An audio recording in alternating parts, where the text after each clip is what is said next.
search of a deeper understanding of human behavior, I came across this amazing book titled Surrounded by Idiots: The 4 Types of Human Behavior, How to Understand Those Who Cannot Be Understood, by Thomas Erickson. Erickson divides people into 4 groups: red, yellow, green, and blue. Reds are natural leaders who like to take charge. They make quick decisions, focus on results, and always want to win. They're so competitive that they might even try to win when playing simple games with their 6-year-old kid. Reds like to be the boss and tell others what to do. They tend to be straightforward and blunt. Sometimes how intense they act can come across as too pushy and hurt others' feelings. Yellows are inspiring. Yellows love to talk. You hear them before you see them, as they are always talking to everyone. Yellows are happy, friendly, and love to cheer others on. They want to include everyone and make sure we're all having a good time. They're always coming up with new, creative, and fun ideas. However, they don't always finish what they start. They like thinking about ideas rather than working on them and completing those ideas. Greens are stable. Greens are quiet and reliable. They're always there for their friends and team. Greens tend to be the calmest of the 4 colors. They don't like change, loud arguments, or surprises. This can make it hard for them to voice their thoughts or handle tricky situations. Greens like routines and schedules. They want to know what to expect each day. Blues are analytical. Blues think carefully and want everything to be perfect. They notice little details that other people might miss. Because they hate to make mistakes, blues double-check their work all the time. If you gave a blue a 50-page instruction manual, they'd read every word and then ask for more, just to be sure they understood you. Blues can struggle making decisions and seeing the big picture because they can get lost in the details. Here's a real-life example to understand the colors better. Imagine you and your friends are planning a dinner party. This is a great way to see the 4 colors in action. A red is going to quickly take over the initial party planning. They'll rush to decide what day the party is, what time it starts, and then delegate the rest of the work for the group to figure out. They've already decided. The party is going to start Saturday afternoon at 4 p.m. It's important for them that decisions are made quickly and everyone has a task to do. But they don't care about the details, and they don't care what day works best for you, because they've already made up their mind. Now, go take care of the rest. They'll see you Saturday. Your yellow friend looks like they are glowing and bubbling with joy. They are envisioning all of the fun, exciting, and engaging party ideas to share with the group. It could be a costume party or a cocktail party. They're so excited they'll keep bringing up different ideas of what it could be and who should come. They want everyone at this dinner party to have fun, and it's only fun if everyone is involved. They don't care if it's realistic or not. They want this to be the best party ever. They're so excited they've already called the DJ to play music. You last heard them say something about a giant cake. You're not sure if any of this is really going to happen or is true, but you can feel their enthusiasm. When it comes to planning the party, greens are going to be the calm and balanced ones. They'll work behind the scenes to make sure everything runs smoothly. Greens are happiest when there are no surprises or last-minute changes. They'll be warm and welcoming to the guests and make sure everyone feels at home. If no one has stepped up, a green will make sure there's plenty of food and drinks. Their main goal is to make sure everyone feels comfortable and is enjoying themselves. They just won't be seeking any attention and want to stay out of the spotlight. Blues are going to be the most stressed out by the party. They want to keep track of all of the details and stick to the schedule. But there's so many unanswered questions. It's too early. Why can't we push it back? How are we going to know how much food to order? What happens if someone shows up that isn't on the list? They'll make a checklist, a spreadsheet, and just in case, they will look up a list of local rules and regulations. After all, you can never be too prepared for a party. It's important for blues to feel prepared. Around this time, the red in the room will tell your blue friend to quit worrying and get ready. There's still a party to enjoy, even if everything doesn't go according to the blues' perfect plan. You will have a much better understanding of colors in the following part, but do you have some idea which color you might be? Can you recognize which color your parents or co-workers are? If you think you are 2 different colors like red and blue, you're probably right. About 5% of people are only 1 color. Most people are 2 colors, around 80%. And the remaining are a combination of 3 different colors. Part 2. Recognize and adapt. The best way to start is to meet the person where they are. If they are blue, match them with blue behavior. If they are a yellow, act yellow. Reds. If you are adapting your behavior to reds, be straight to the point and don't waste time. They like things done quickly, and conversations should be short. Instead of boring them with a ton of details, only tell them what they need to know and move on. If it's too long, they don't care. Keep it short, or they won't read it or hear it. Reds work hard. They might be the hardest workers you've ever seen. They care about results and aren't afraid to work long hours. If you want them to like you, show that you're willing to work hard and that you care about getting things done. Reds respect people who put in a lot of effort like them. Reds move fast. They want things done as soon as possible. It doesn't matter if you make mistakes. They care about efficiency as much as results. To get along with the red, move fast. Walk fast, think fast, and get things done in a timely manner. Pick up your speed and tempo. Don't slow them down with details. Just give them what they need and get out of their way. Reds tend to be hot-headed and get angry quickly.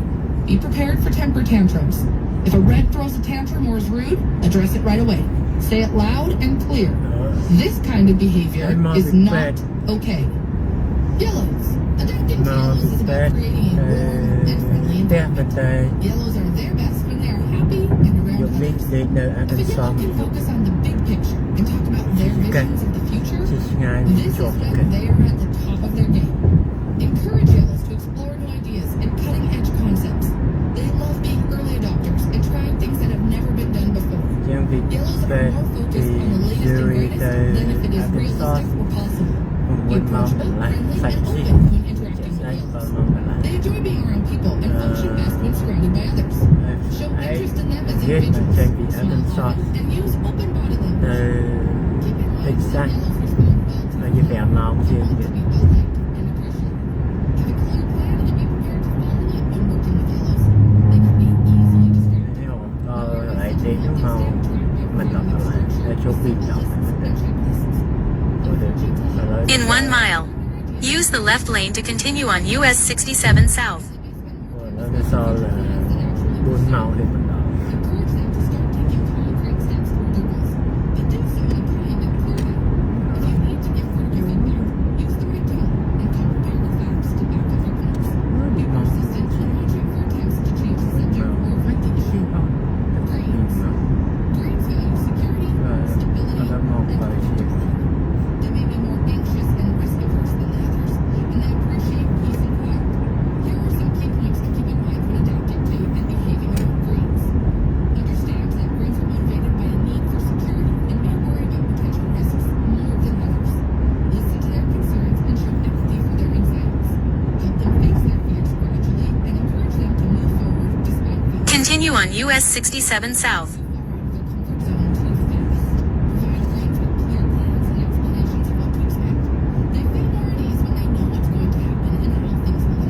Continue straight for 12 minutes to US 67, entering Arkansas.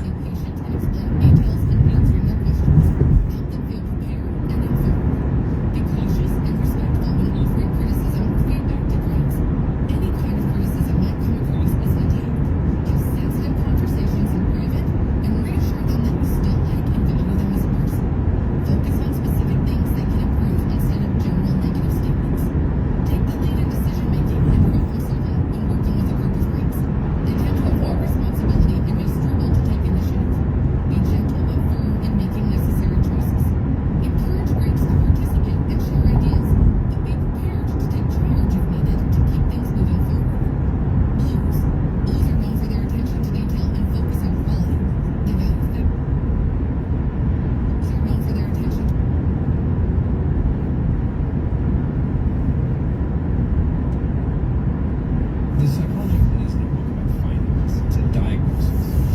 It exposes how your mind quietly works against you and sabotages your wealth. You can master every investing book. You can read every strategy. But if you don't understand your emotions around money, you'll keep making the same mistakes. Because money isn't just logical, it's deeply psychological. In this video, we'll uncover the hidden mental traps that silently destroy your financial future and the mindset shifts that help you level up and escape them, one by one. Before we dive in, if you want to be successful with money but constantly feel overwhelmed by it, you're not alone. That's exactly why I built the Money Mastery System, to help you finally take control of your finances. It's an all-in-one Notion system that gives you the tools to manage money the way wealthy people do. Plan your spending based on what matters to you. Think long-term. and stay in control without the stress. If you're ready to upgrade your financial mindset, check it out in the description. Now, let's get into it. You're smart. You've read the books, you've done the work. But something keeps pulling you back. Because intelligence doesn't protect you from bias. It hides it. Your choices feel rational because they're yours. But that's the first trap smart people fall into. Trap 1. You think you're logical. Why do two people look at the same investment and make opposite choices? One buys, one sells. They're not wrong. They're just playing different games. As Morgan Housel puts it, people do crazy things with money, but no one is really crazy. Everyone has a story that shapes how they see money. A stockbroker who lost everything in the Great Depression might never invest again, while a tech worker who got rich during the 90s boom might chase risks others would avoid. Or someone who graduated during the 2008 crash might fear the stock market for life, while someone who got into crypto in 2017 might believe volatility is normal. Same world, different lenses. You can study the history of the 2008 crash, but you'll never feel the emotional scars of those who lived through it and now panic every time the market dips. That's why two people can make opposite decisions from the same data and both be right. Neither is crazy. Think about that for a second. Your experience with money is just a tiny sliver of what's happened in the world. It's like living inside a bubble shaped by your past. But that bubble still shapes nearly 100% of how you see the world. Meanwhile, outside that bubble, there are financial realities you've never lived through. Trap 2. You think you're in control. Why do some people succeed with less effort, while others do everything right and still lose? We love to think success is earned and failure deserved, but money doesn't work that simply. As Morgan Housel writes, nothing is as good or as bad as it seems. Because behind every story of success or failure is a mix of effort, luck, and risk. And we often forget how powerful they really are. Take Bill Gates. He's not just brilliant. He's calculated, disciplined, strategic, exactly the kind of person you'd expect to win. But what most people forget is that in the early 1970s, Gates happened to attend one of the only high schools in America with a computer, at a time when computers were rare, expensive, inaccessible. That tiny accidental advantage gave him years of practice before most people even saw a keyboard. That single detail was a 1 in a million stroke of luck, and it changed everything. Now compare that to his close friend, Kent Evans. Equally brilliant, equally obsessed with computers. But Kent died in a mountaineering accident before finishing high school. Another 1 in a million event, but this time, it was risk, not luck. Two brilliant minds, two wildly different outcomes, neither fully in their control. That's the point. You can do everything right and still lose. You can mess up and still win. It's uncomfortable, but it's true. That's why humility matters. Don't take all the credit when things go right. Don't take all the blame when they don't. And don't judge others too quickly. You never see the full equation. This also means be careful who you admire or try to copy. The more extreme the success, the more likely it came from circumstances you can't repeat. Because what worked for them might have depended on luck you won't get or risk you can't afford. So don't assume their playbook will work for you. Instead of idolizing individual stories, study patterns. Patterns are honest, repeatable. When you apply them, they keep working in your favor, even when luck isn't on your side. And most important, patterns help you build a financial life that can survive bad luck. So when good luck shows up, you're still standing to receive it. Trap 3. You believe the story, not the reality. Someone hears a story of a baker who won $200 million in the lottery. Suddenly, buying a ticket feels like a smart move. Never mind the 1 in 300 million odds. The story feels good, so we believe it. Hey, maybe I'll be next. But that's not logic. You don't picture the millions who lost. You picture yourself on the yacht. The more comforting, stupid. You lose it because the world is loud and your emotions listen. Until you realize when your emotions are in control, you'll keep mistaking emotional impulses for strategy. Trap 5. You chase more than you need. Most people ruin their finances chasing more. More status, more validation, more admiration. Morgan Housel writes, there is no reason to risk what you have and need. for what you don't have and don't need. So why do people who already have more than enough still risk everything for more? Take Sam Bankman-Fried, for example. In 2021, at just 29 years old, he was worth over $20 billion. His company, FTX, had become the second largest crypto exchange in the world. The media called him the next Warren Buffett. Politicians praised him. Celebrities endorsed him. He was one of the richest self-made billionaires in history, and he was just getting started. But behind the curtain, he was quietly mixing customer funds, not to survive, not to feed his family, but to chase more control, more status, more admiration. But enough?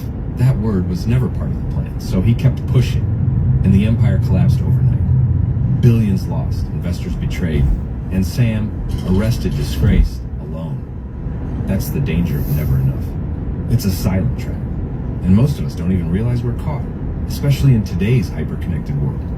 You earn In 1 mile, until you make continue someone on earn more. US 67, You buy a nice entering car, Arkansas. Then someone else shows up in a nicer one. You feel proud of what you've built until you scroll social media and suddenly feel behind. Comparison has no ceiling. The more success you reach, the more the bar moves.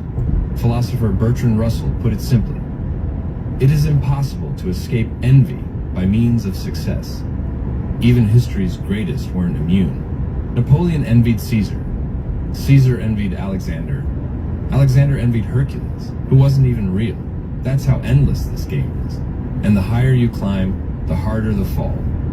But if your real goal is freedom, peace, happiness, you only win by refusing to keep climbing. You win by knowing when to stop playing. It's not about giving up.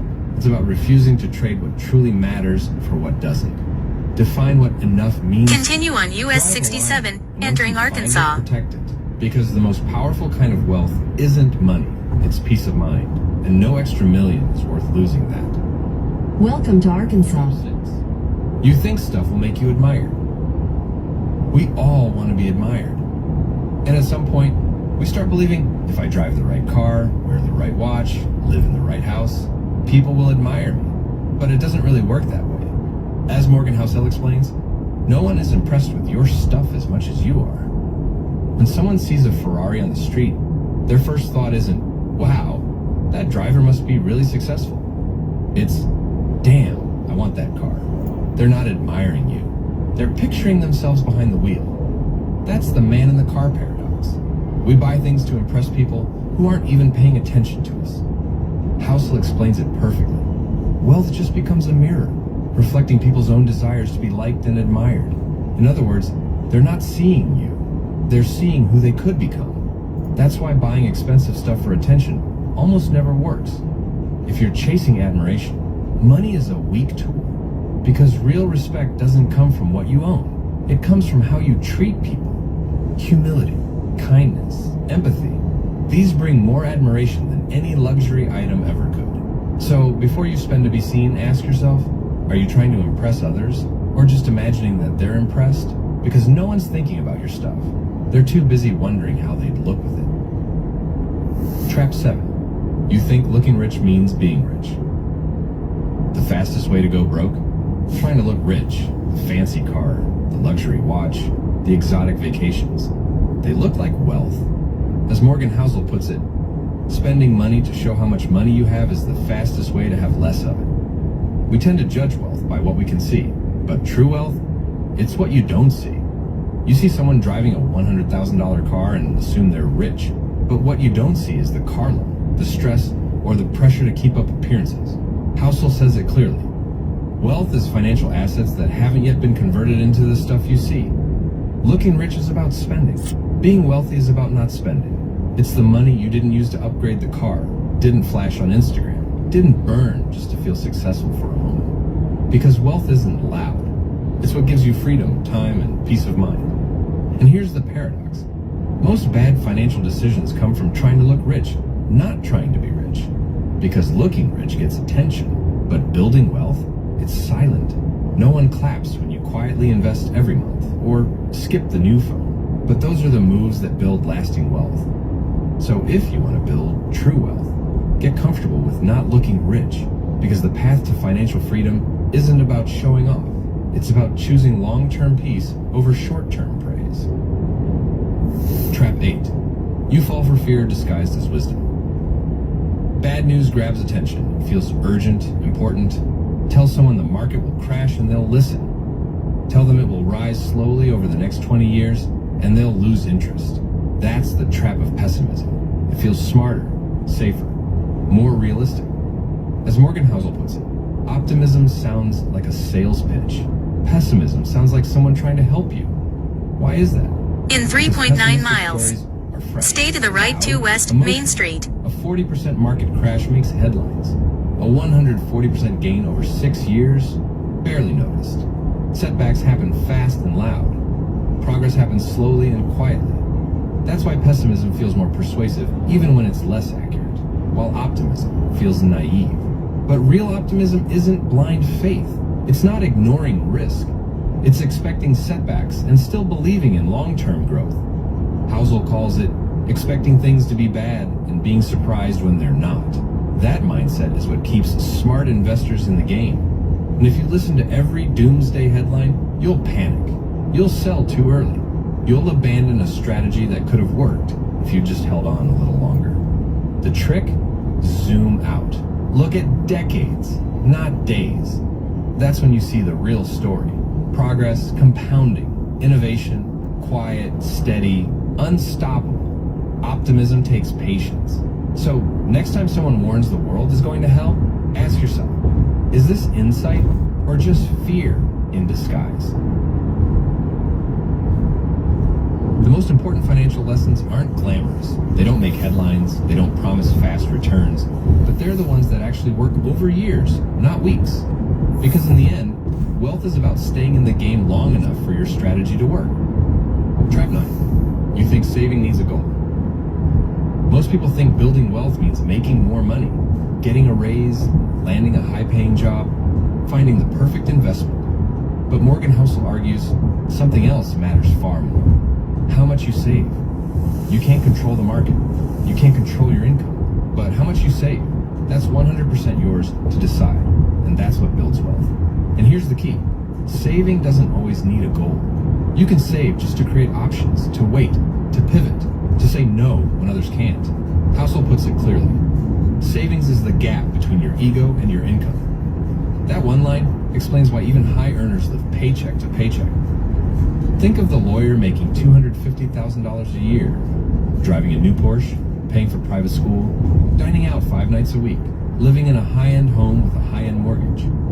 From the outside, it looks like wealth, but behind the scenes, there's nothing left. No breathing room, one job loss, one emergency, and their financial life collapses because their lifestyle grew as fast as their income. That's the trap. When your ego rises with your paycheck, your savings disappear. After a certain point, building wealth isn't about earning more. It's about needing less. Less ego. Less pressure to impress. Less chasing after things you don't actually need. Saving isn't about what you earn. It's about what you don't spend. It's the watch you didn't buy. The house you didn't upgrade to. The lifestyle you didn't inflate. And the reward? Flexibility. The more you save, the more time and freedom you have when life changes. It gives you room to breathe, room to wait for the right job, or walk away from the wrong one, room to handle a crisis, or seize an opportunity. Because when things go wrong, and they will, it won't be intelligence that saves you. It'll be the space you built by choosing to live below your means. Trap 10. You want the gains, but not the ride. Think investing is free? Well, it's not. You don't always pay with money. You pay with stress, doubt, and the gut punch of watching your portfolio drop 30% overnight. As Morgan Housel explains, everything has a price, but not all prices appear on labels. That's the hidden cost of investing. In half It a doesn't mile, come with a receipt. use the right lane to stay to the right 2 Doubt, West and Main regret. Street. And because that price feels emotional, not financial, most people think they did something wrong. But that's not true. Housel explains it perfectly. Think of market volatility as a fee rather than a fine is an important part of developing the kind of mindset that lets you stick around long enough for investing gains to work in your favor. It's not a punishment. It's the price of admission. Take Netflix, for example. It returned more than 35% In a quarter mile, turn right onto US 62 West, US 67 South. of that time below its previous all-time high. To win, you had to live through constant discomfort. That was the fee. The problem? Most people try to avoid that fee. They chase quick wins, try to time the market, jump in and out. But by avoiding the short At the light, turn right onto US 62 West. Stay to the right 2 West Main Street. So here's the mindset shift. Expect the emotional cost. Accept the discomfort. Believe the fee is worth it. Continue on US 62 West for 26 miles. The sooner you accept that, the more likely you are to stay in the game long enough to win. Trap 11. You think getting rich is the hard part. It's one thing to get rich, it's another thing to stay rich. And they require completely different skills. Getting rich takes boldness, risk, optimism. Staying rich takes something far less glamorous. Caution, humility, resilience. Because building wealth is about offense. Keeping it is defense. As Morgan Housel puts it, good investing isn't about brilliance. It's about survival. And survival matters. Because if you avoid catastrophe, you stay in the game. And if you stay in the game, compounding does the rest. That's why the best investors don't chase perfection. They build systems with room for error because they expect surprises. If your strategy only works when everything goes right, it's fragile. True strength is surviving when everything goes wrong. And that's the paradox of successful investors. They believe in the future while preparing for everything that could go wrong today. It means holding extra cash, not for returns, but for flexibility in a crisis. Like buying great stocks when prices crash. It means diversifying your investments, so one bad move doesn't wipe you out. And most important, it means preparing your mindset, because staying calm when others panic is a superpower. Housel calls this a barbell personality, a healthy mix of confidence and caution, hope in one hand, fear in the other. Look at U.S. economic history over the last 170 years.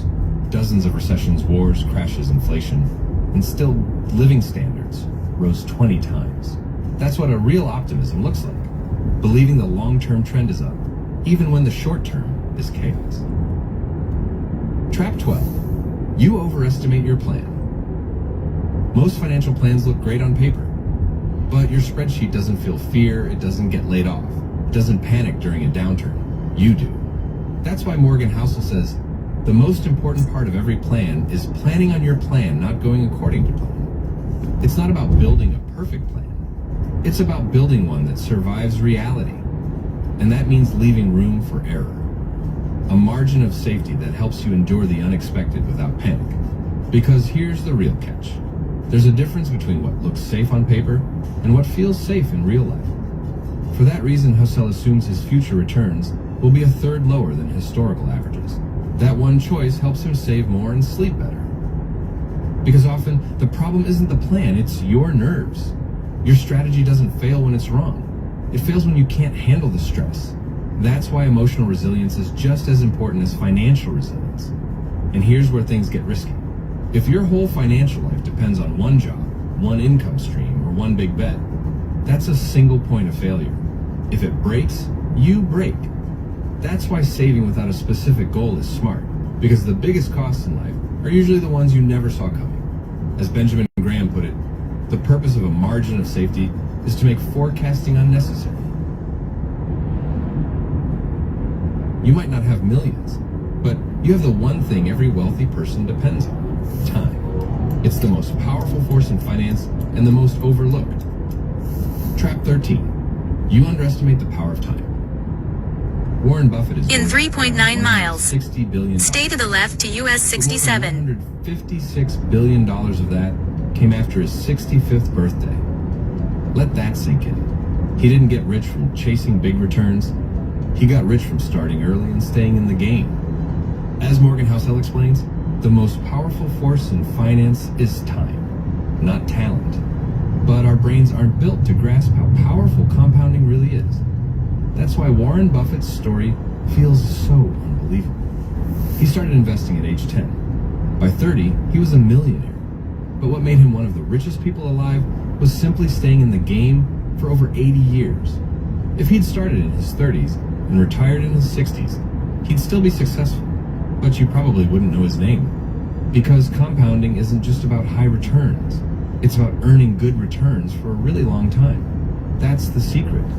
Most people think smart investing means chasing the biggest gains, but those are often one-time wins, rare and hard to repeat.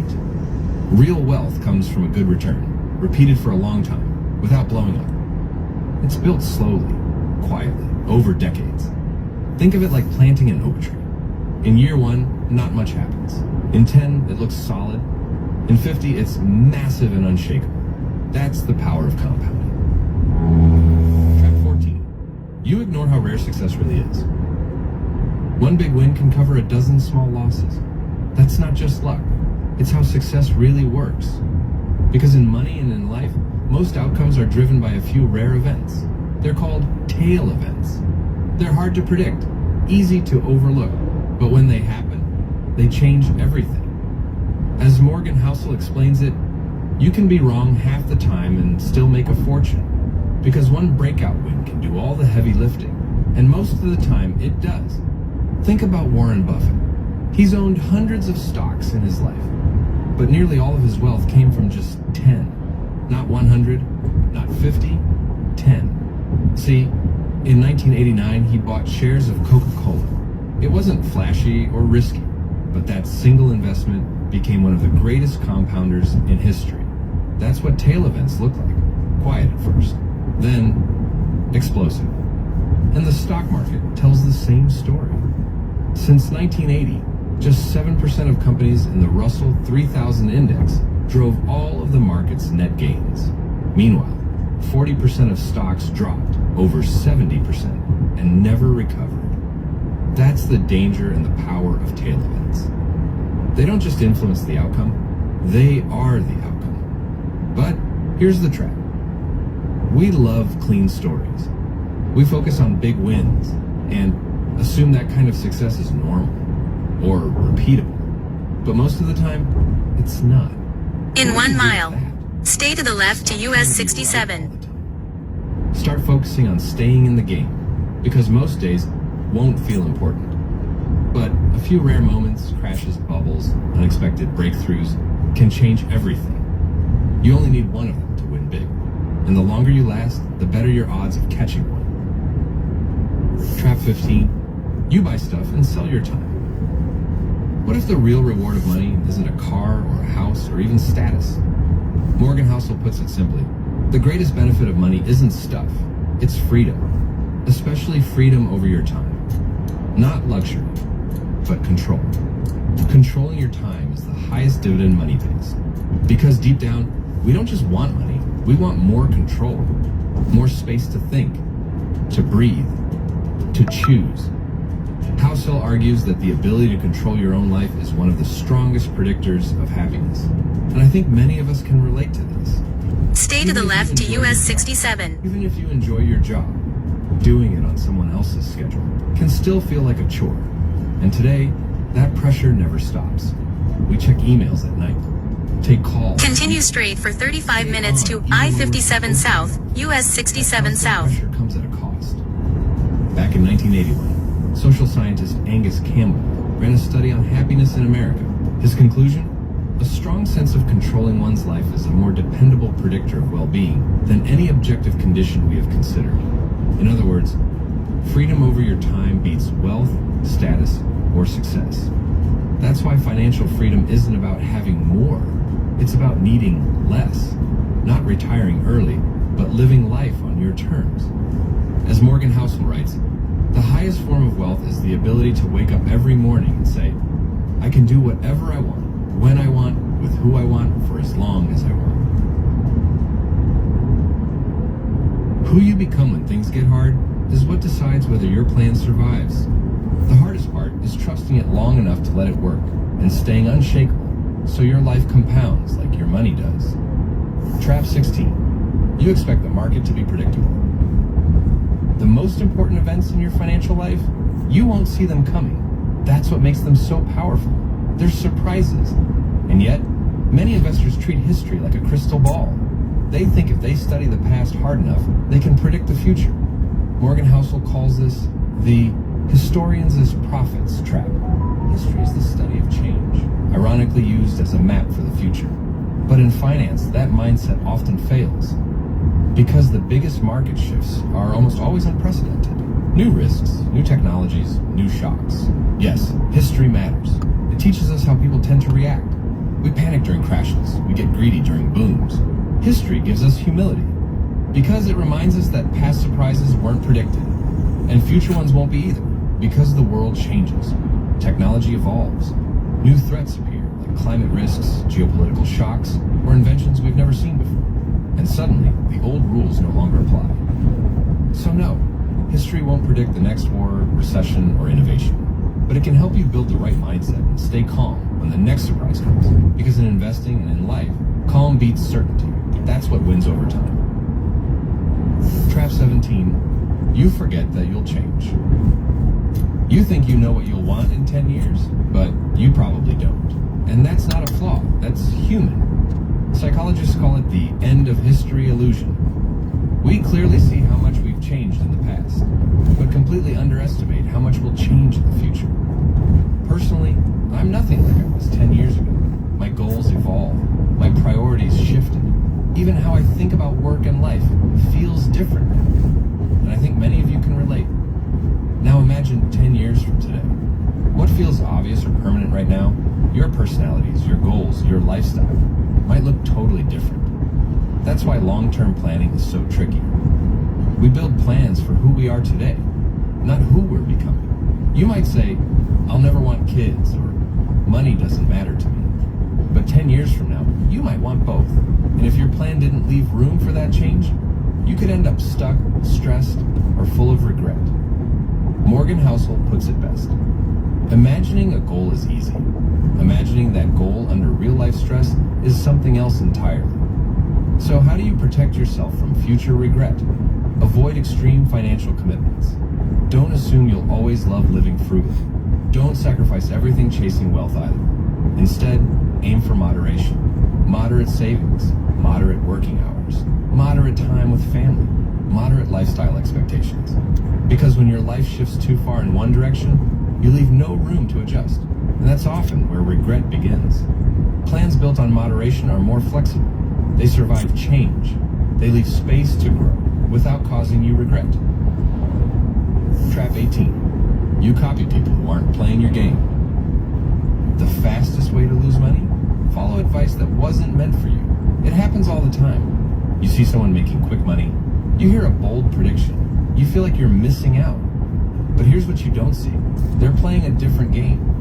One of the most important lessons in finance is this. Know what game you're playing, and don't let someone else's game distract you from it. It's one of the biggest traps in money, mistaking someone else's for retirement. But when you copy their moves, you also inherit their risks without knowing the rules they're playing by. Morgan Housel puts it clearly. Few things matter more with money than understanding your own time horizon and not being persuaded by the actions and behaviors of people playing different games than you are. Just because your friend made money trading crypto last week doesn't mean you should do the same. That might be their game, but is it yours? A long-term investor values patience, endurance, and time in the market. A short-term trader values speed and timing. Mix them up and you pay the price. So before you jump on the next hot stock, ask yourself, what game am I playing? And does this advice fit that game? And this mindset doesn't just apply to investing, it applies to spending too. A lot of what we buy is socially driven. We see people buying houses, cars, vacations, but we don't see their goals, their pressures, or what they gave up to get there. That young lawyer driving the Porsche, maybe it's not showing off, maybe it's a strategy, part of building credibility and moving up in their firm. But if you're a freelancer working from home, copying that lifestyle makes no sense. Financial comparison isn't dangerous because it's wrong. It's dangerous because it's out of context. So here's the mindset shift. Define your game, know your goals, and tune out advice that wasn't meant for you. Do you ever feel like you're just floating through life, but not actually getting closer to the person that you want to be? It usually happens around New Year's. You imagine all the bad habits you're going to break free from, and all the good habits you will begin. This time it will be different, you say to yourself. This time I am going to do the things that I say I will, only to end up back where you began shortly after, and no closer to what you had envisaged. So the question is, how do you break free from bad habits faster and make the habits you desire easier and automatic. Atomic Habits by James Clear answers all these questions. We're going to be doing a fast-paced, detailed summary of the book and dive deep into topics like habit loops, dopamine spikes, priming your environment, plus heaps more. And make sure you stick around until the end of the video where I go through step by step how I'm personally using this book to improve my own habits. I hope this summary inspires you to go out and grab a copy of the book for yourself, because this book deserves a space on everyone's bookshelf. Let's jump into it. Imagine a plane taking off and traveling from New York to Los Angeles. Just before takeoff, you adjust the plane just slightly by 3 degrees or around 80 inches. If you were to keep flying in a straight line, you would end up closer to Tijuana in Mexico than in your intended destination of Los Angeles. And the same goes for our habits. Tiny changes in our habits can change the trajectory of our lives in ways that we can't even notice until many years into the future looking back, in both good ways and bad. You are your habits. The power of atomic habits. A slight change in your daily habits can guide your life to a very different destination. Massive action versus 1% improvements. Far too often we convince ourselves that massive success is only possible through massive action in any goal we are pursuing. We expect ourselves to make some quantum leap or momentous improvement that will gain others' attention. However, it is the tiny improvements that aren't even noticeable at first that create incredible change. Let's look deeper into the math. 1% better every day for a year will compound to 37 times better, but 1% worse every day over a year will bring you close to zero. Your habits can compound against you in the form of things like stress or negative self-talk, or they can compound for you in the form of things like knowledge, productivity, skills, and relationships. Success is the product of daily habits, not once-in-a-lifetime transformations. The truth about progress. When you start any endeavor in your life, here is what you think should happen: linear progress. But here is what actually happens. Notice this section here in the beginning. Small changes in our progress are not even noticeable. James Clear refers to this part of the graph as the valley of disappointment. You've done so much, you've put in so much effort, you can barely see any results. This is where most people fail and slip back into their old routines. The most powerful outcomes of any compounding process are delayed, so patience is required. Goals versus systems. Forget about goals, focus on systems instead. A goal is a result you want to accomplish. Systems deal with processes that lead to the results. The conventional wisdom suggests that the best way to achieve anything we want in life, be it getting into better shape, building a successful business, or spending more time with family, is to set specific, realistic goals. But if you completely ignored your goals and focused only on your systems, would you still succeed? The author of this book argues that you would. Here are some problems with only having goals. Successful and unsuccessful people share the same goals, so therefore the goal cannot be what differentiates winners from losers. Achieving a goal only changes your life for that moment in time. Goals can create an either-or conflict. Either you achieve the goal and succeed, or you don't and you're a failure, even if you are making progress in the right direction. When you achieve a goal, what do you do after? If your goal was running the local marathon, chances are after completing it, your motivation will quickly fade, and you will just slip back into your old routines. Goals are good for setting a direction, but systems are best for making progress. A system of atomic habits. The problem with changing your habits is not you. The reason why you repeat the same bad habits for so long isn't because you don't want to change, but because you have the wrong system for change. Atomic habits are small routines and behaviors that accumulate to produce incremental positive outcomes over time. Big breakthroughs tend to get more attention than small improvements, but what really matters are the little daily decisions and actions we take.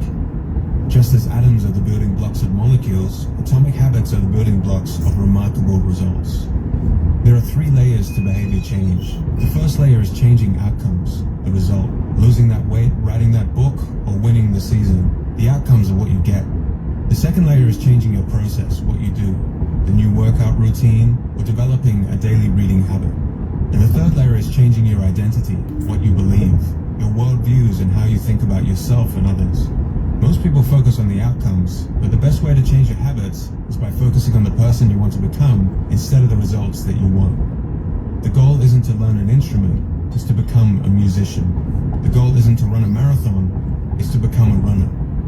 When something you want in your life becomes part of your identity, that is when your behaviors will start to naturally change. When you tell yourself and others, I'm a runner, you want to live up to that identity. Remind yourself, every time you do a workout, you are an athlete. Every time you write a line of code, you are a programmer. And each time you instruct your team, you are a leader.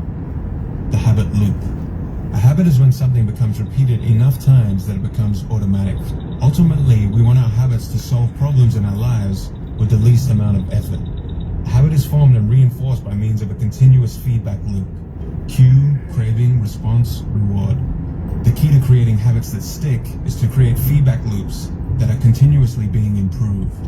Cue, phone buzz. Craving, want to know who messaged. Response, pick up the phone. Reward, solve the problem of who messaged. Cue, mind goes blank at work. Craving, want to alleviate the frustration. Response, check social media. Reward, satisfied the need to feel less frustrated. Over time, rewards become associated with cues. So in this example, checking social media becomes tied to your mind going blank at work.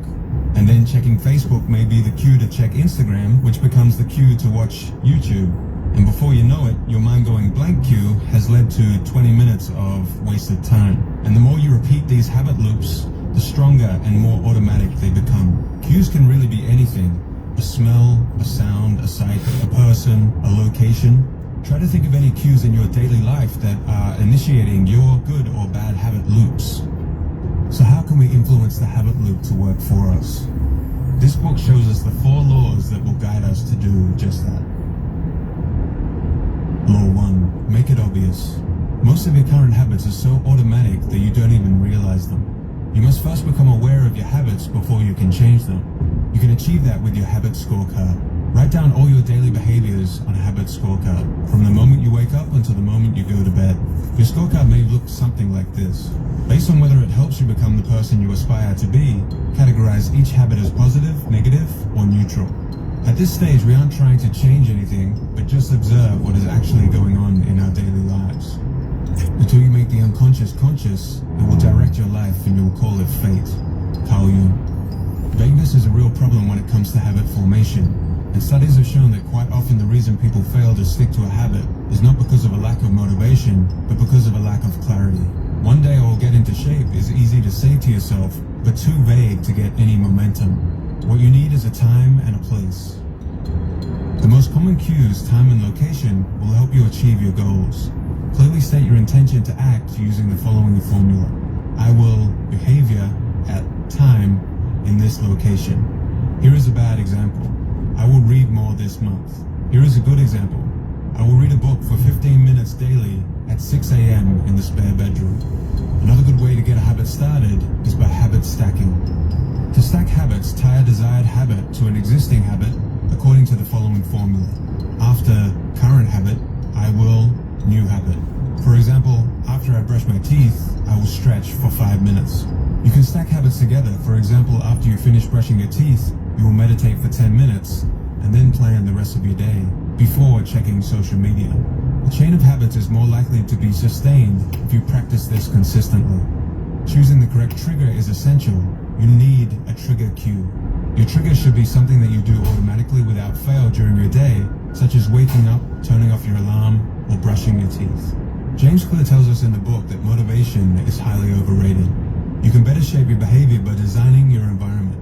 We are more influenced by our environment than our willpower or motivation. It's hard to stick with positive habits in a negative environment. Environment is the invisible hand that shapes human behavior. Creating a habit requires you to redesign the space around you to 1. Make it easier to see the cues for the desired habits, and 2. Avert bad habits by making them invisible. If you want to drink more water, make the cues visible and obvious. Place water bottles around the house in places you are likely to see them.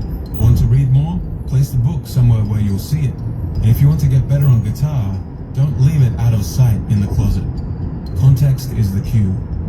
Objects in the environment do not determine our behavior, rather it is our relationship to them that does.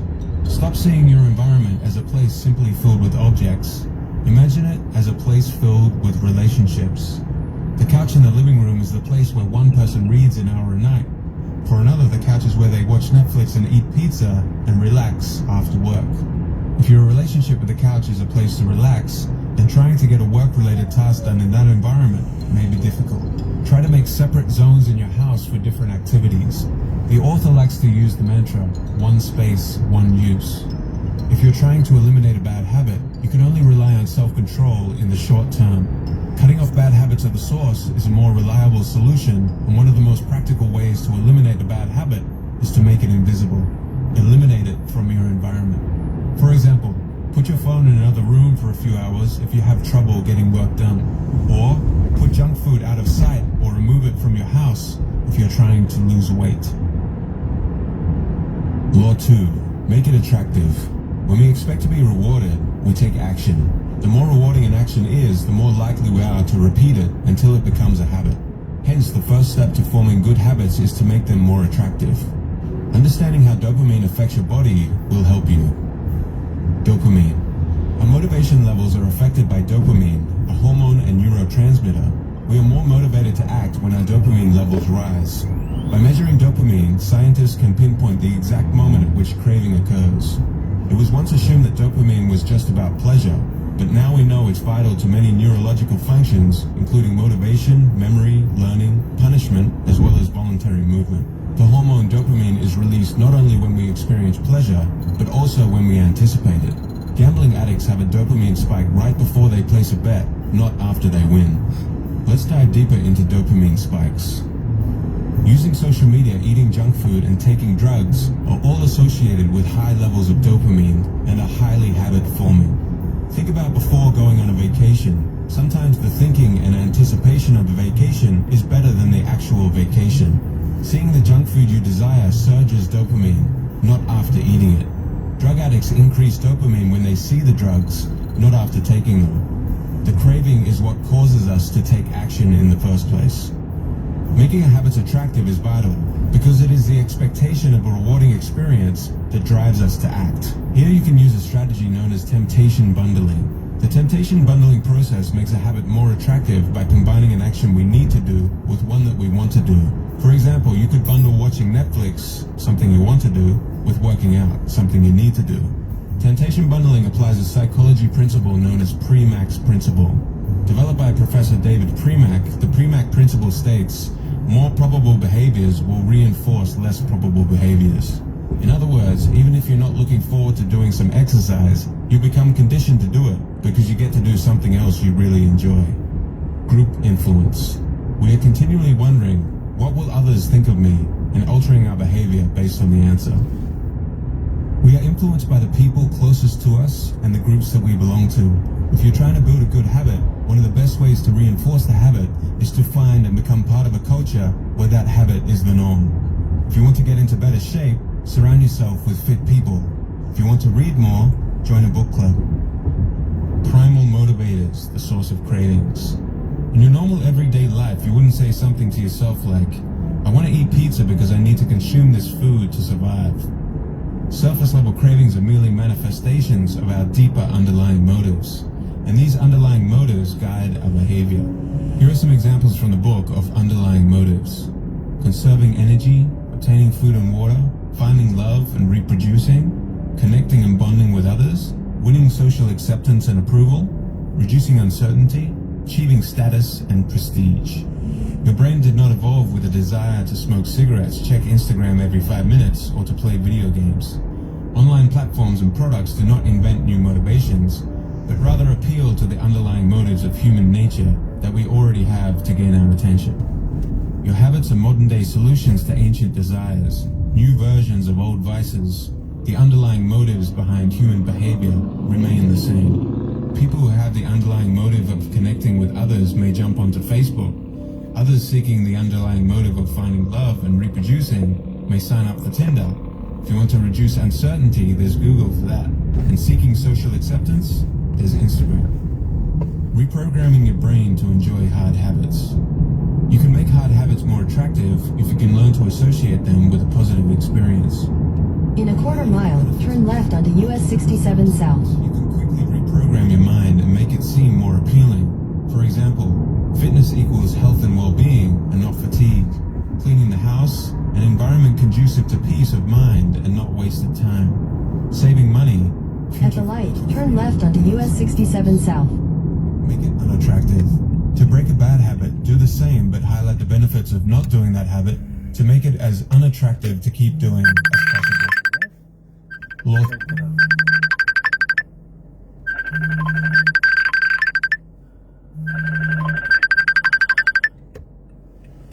Alo mà. Alo con. Bạn. Alo. Alo mà. Lương. Hai con sao nghe?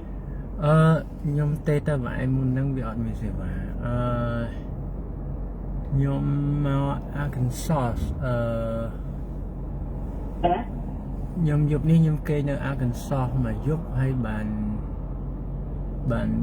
sẽ tranh từ của Đi dạy đã bao lâu rồi? và nó so về mong thiệt bạn ở lờiនេះសោក3ម៉ោងទៀតបានដល់កន្លែងគេងហ្នឹងហើយ Chờ mình năng ấy đi tam ở đâu của ba nữa con cũng ơi đi giảm đi. US 67 South for 13 miles. ព្រោះបើសិនជា direct ទៅហ្មងមួយខ្ញុំជិះចង្កេះទី2វាបូកពីលើឥឡូវនេះសោក3ម៉ោងបូក5ម៉ោងទៀត5ម៉ោងជាង6ម៉ោងអញ្ចឹង9ម៉ោងខ្ញុំ Như sao tôi lạ là ua sụt đậm. អត់សេវាមែនម្ដងនេះអត់សូវមានសេវា Xong rồi ở đây con bắt đầu cái lại bên kẹp mặt thôi. បាទខ្ញុំដល់ហើយម៉ោងមិនដល់កន្លែងចាំខ្ញុំទេទៅហើយបើមិនដល់គេ Thằng bé trong bác làm dẹp dài. បាទ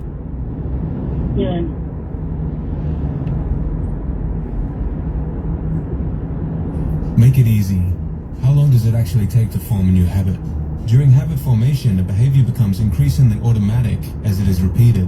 As you repeat an activity, your brain changes in order to become more efficient at doing it. Long before neuroscientists dug into the process of forming habits, repetition was known as a powerful tool for establishing habits. You activate particular neural circuits associated with habits every time you repeat them, so framing habit formation in terms of time is flawed. It should be framed in terms of number of repetitions. Reducing friction, the law of least effort. The more energy required, the less likely it is to happen. It takes almost no energy to get into the habit of reading one page of a book each day. Habits are more likely to occur when they require less energy. The bigger the obstacle, the more friction there is between you and the desired outcome. If you need to travel 20 minutes out of your way to go to your gym, chances are you will not. But if your gym is located on your commute to work, you will greatly decrease the friction. By making your good habits more convenient, you're more likely to stick to them. Your life will be easier if you find ways to reduce friction rather than trying to solve it. In order to build better habits, we have to find ways to reduce friction associated with our good habits and increase friction associated with our bad habits. Priming the environment for use.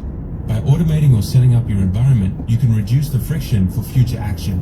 For example, I will lay out my workout clothes the night before, so when I get up, I can get moving in the morning. Or to prepare a healthier breakfast, place the pan on the stove, cooking spray on the counter, and gather the ingredients the night before. Again, to reduce any friction.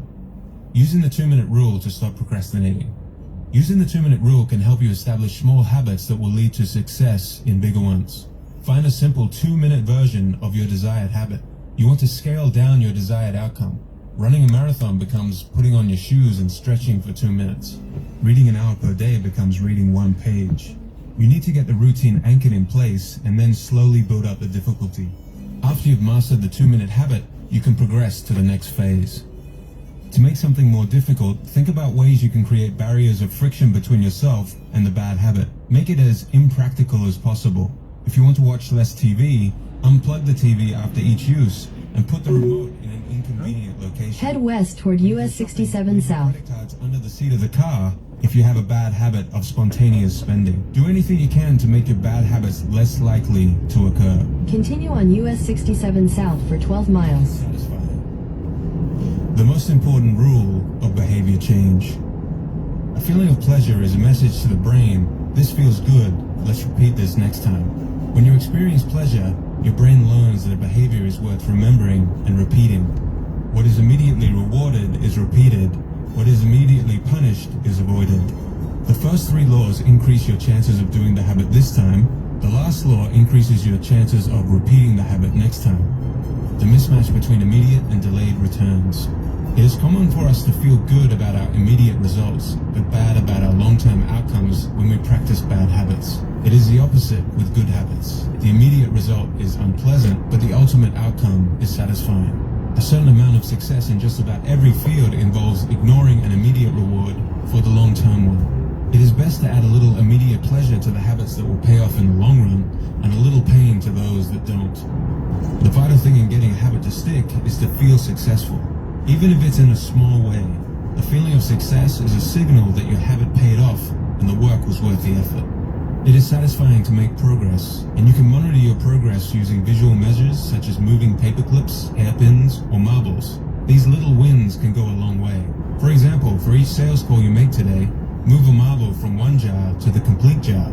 For each 25 minutes of writing, move a paper clip.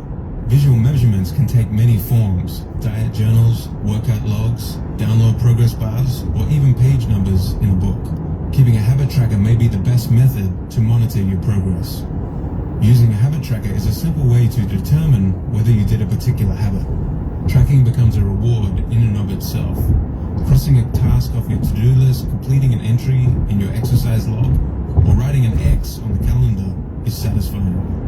In spite of your best efforts, it is inevitable that life will interrupt you at some point. A bad day at work, a bad performance, or a bad workout can happen to anyone. When you're having a bad day, you don't realize how valuable it is to just show up. Lost days hurt you more than successful days help you. Don't break the chain. Every time you cross a day off your calendar for a given habit, you are creating a chain. Showing up is so important. Missing 2 days or links in a row is the start of a bad habit. Even if you usually do 50 push-ups, just do 10 on that given day if that means not breaking the chain. Breaking a bad habit. Make it unsatisfying. A behavior is less likely to occur when pain is immediate. Being held accountable by a partner is a good way to keep your desired habits in check. We all want to be liked and respected, so we would rather just avoid the punishment that we will be held accountable to. For example, I owe you $10 every time I miss a workout, plus the respect I lose for failing to do what I said I would. Your behavior is more likely to be influenced by concrete and immediate consequences. The habit contract. You can create a habit contract to hold yourself accountable, just as governments use laws to hold citizens accountable. You can create a habit contract either verbally or in writing, which makes it clear that you will honor a particular habit, and there will be punishments if you do not. You can then use your accountability partners to enforce this contract. Okay, so it's one thing to read a book, but another to actually apply it to your life. So I'm going to try and visually represent how I've personally been using this book to build systems around my habits the past few months. After you guys read the book, maybe your approach will be different than mine or much better. Or maybe there are some parts that I completely missed or could improve upon. So do let me know in the comments below. The good habits I wanted to develop were more consistent workout and reading routines. The bad habit I wanted to eliminate was becoming distracted and over-consuming social media. First, I completed the habit scorecard. This gave me a good idea of habits I could try to eliminate, but more importantly, it gave me an idea of daily habits I was already doing that I could stack my new habits with. Ultimately, when you find the habits you want to work on, you want to be pushing the desired good habits towards this side of the spectrum and the bad habits towards this side. For the working out habit, the first step was to make the cues more obvious, and I had a few tools that I could use from the book. In this case, I used what James Clear calls the implementation strategy. So I will work out at 6 a.m. in the living room. Next, I tried as best I could to design my environment conducive to this new habit. I took my dumbbell set out of the closet and I put them in the living room. I also found a few pictures of healthy physiques on the internet and put them in places around the house as cues that would remind me of the habit. Next, I moved on to the craving phase. So to increase dopamine and motivation, I bundled the workout with listening to some of my favorite podcasts, and I also implement reprogramming of the brain. So I tell myself repeatedly, I don't have to do a workout, but I get to build strength and a healthier body. And that subtle shift in mindset has gone a long way. Ideally, joining a gym or finding a group of people to work out with would be even better to strengthen this habit. But unfortunately, all the gyms are closed where I live, so I'm kind of on my own, and these two tools will have to suffice for the moment. Next, making it easy. Using the 2-minute rule to make sure that I don't end up like most people starting a new habit that try to do too much too soon. I want my habit to not feel like a challenge at all. So my 2-minute rule was putting on my workout clothes and stretching. And if that was the only thing that I accomplished, then that was fine because I showed up. But you will quickly find that once you are there, you are now motivated to get the workout done. So it is weird, but the motivation seems to come after you get the habit started. My mindset is focused on small 1% changes, compounding into meaningful results, and that my systems will get me the results and not vague goals. Remembering that my main focus at this point is just making sure that I show up and start anchoring this habit in place. And once you are consistently showing up, you can increase the progression. In 5.3 miles, I made the rule that stay to the I'm allowed left to take my phone I-57 until the workout South, was complete. US 67 South. By emails or social media, it is one excuse and one step of friction between myself and the workout getting completed. Lastly, this was a game changer for me, priming the environment. When I placed my shoes, yoga mat, and dumbbells out the night before, I skyrocket my show up and workout percentage. As soon as I place these items out the night before, I feel like the ritual has begun and the workout is already complete because I have zero excuses. So with those 3 phases of the loop systemized to get me to show up, I only had the last phase of the loop left, which was to make sure I keep repeating the habit. I use both of these tools somewhat together to close out the loop. I use a habit tracker. Crossing the day off the calendar becomes the reward, and it also forces me to not want to break the chain.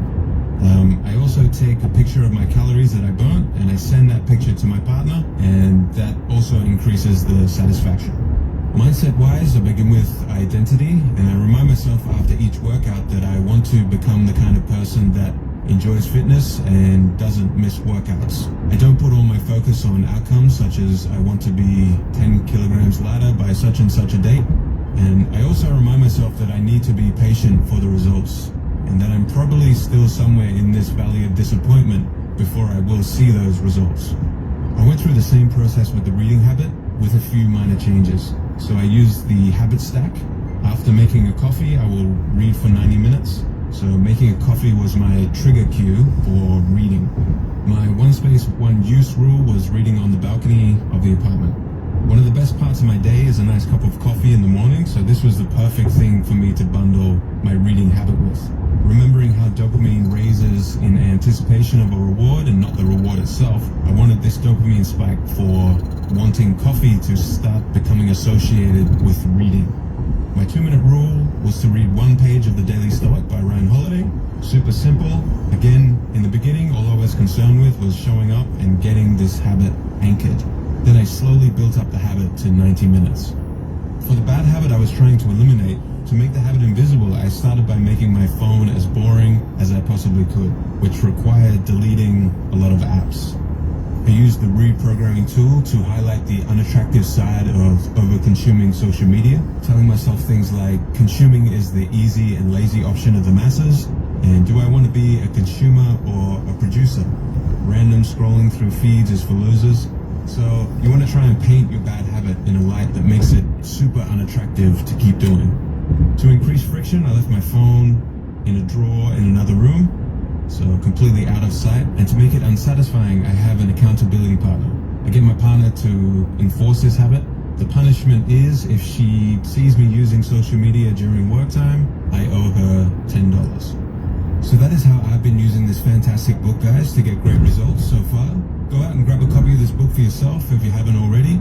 You're going to take in the knowledge at a much deeper level from all the stories and examples that James Clear gives you in the book, as well as some advanced techniques which we didn't cover in the summary that will help you strengthen your habits. Good luck in your journey, thank you for watching, and see you in the next video.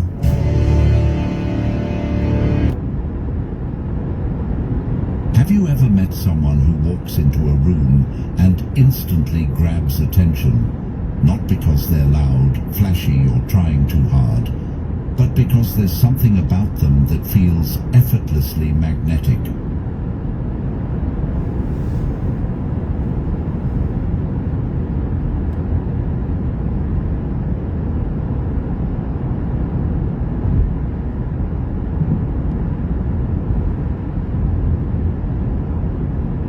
1 mile.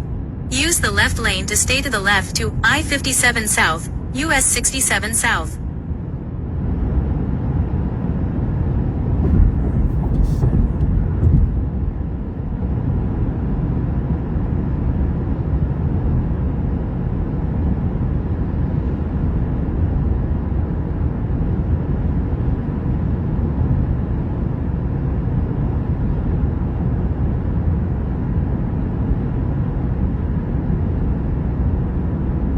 In half a mile, use the left lane to take the ramp to I-57.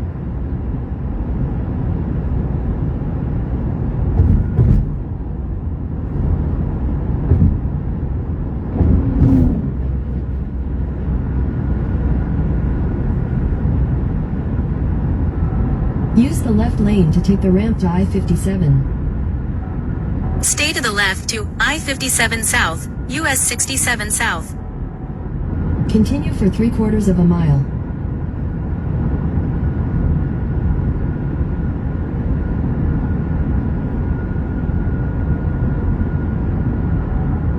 In half a mile, continue on to I-57.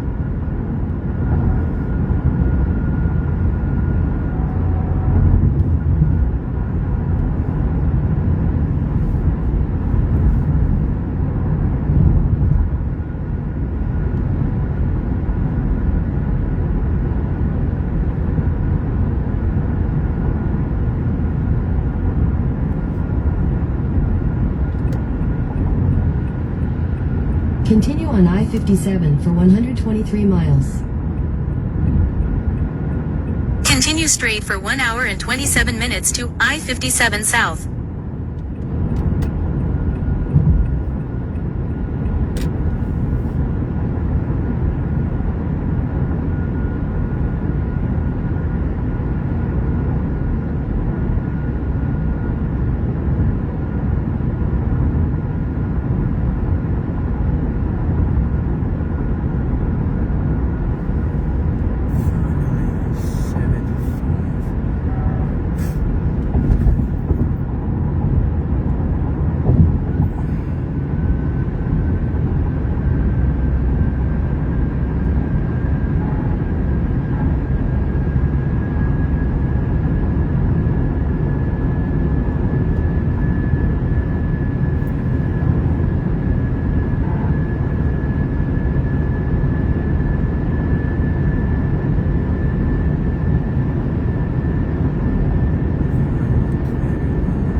Valero may close within 1 hour of when you arrive. Valero may close within 1 hour of when you arrive.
In 2 miles, take exit 65 for Arkansas 87 toward Bradford. 65.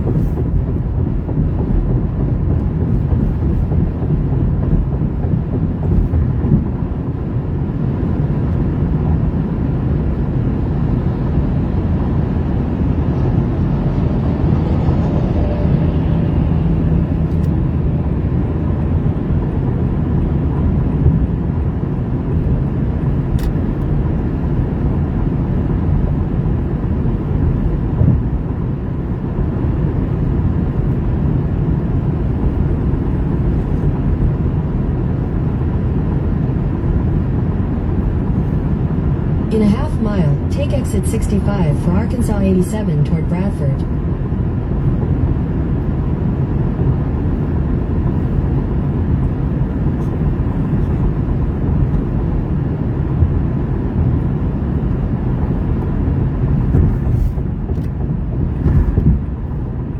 Take exit 65, then turn right onto Arkansas 87 North.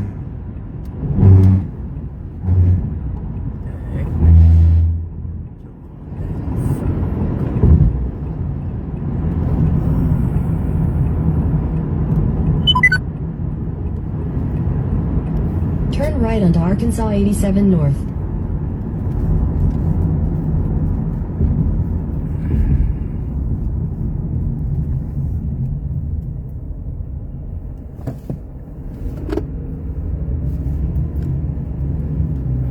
Continue on Arkansas 87 North for half a mile.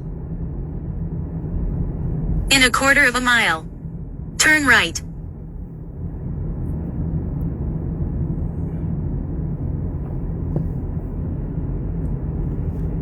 This is Arkansas.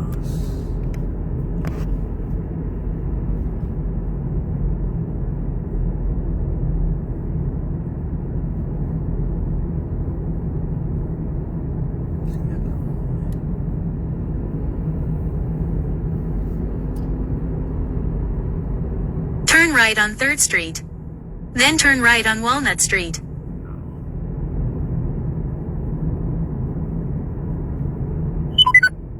Turn right. 1,000 feet. Then turn right. onto West 2nd.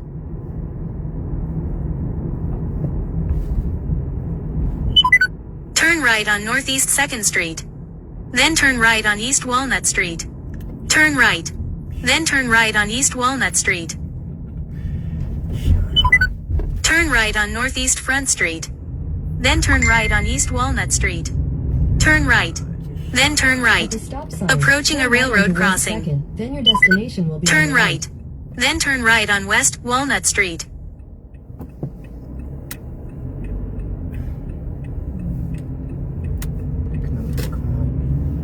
Oh shit, but Your destination is on the right. Turn right on West Walnut Street. Then turn right on Northwest Front Street.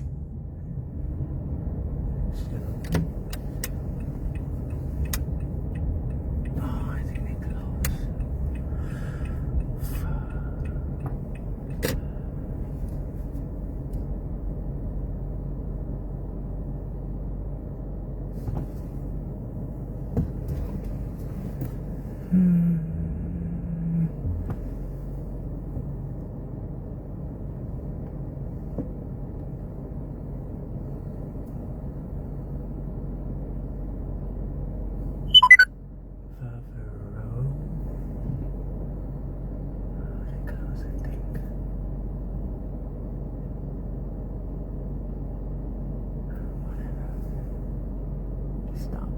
Stop. Close at 10. Okay. This one is. Valero may close within 1 hour of when you have arrived. What the heck? Different one. Not this one.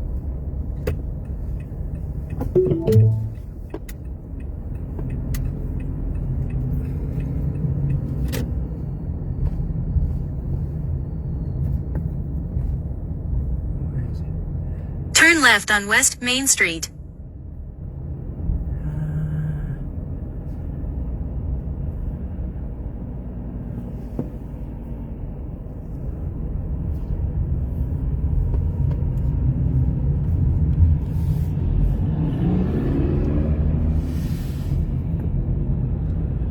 In half a mile, turn right Continue on to Arkansas I-57 87 South, for half a US mile. 67 South toward Bald Knob. Valero may close within 1 hour of when you arrive. Okay. Valero may... Where is it? After the railroad crossing, turn right, then turn right onto East Elm Street. Right here. Okay.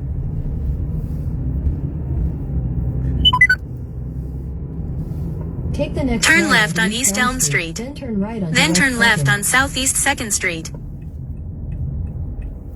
Làm chụp nôm rồi đấy.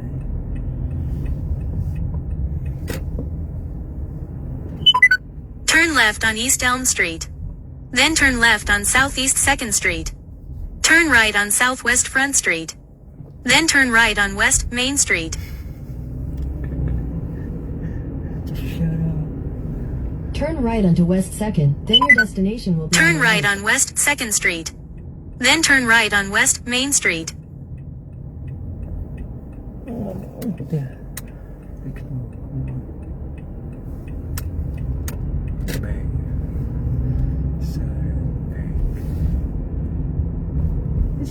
that one is Philip Vaughn. Turn right on West Main Street. Pharmacy.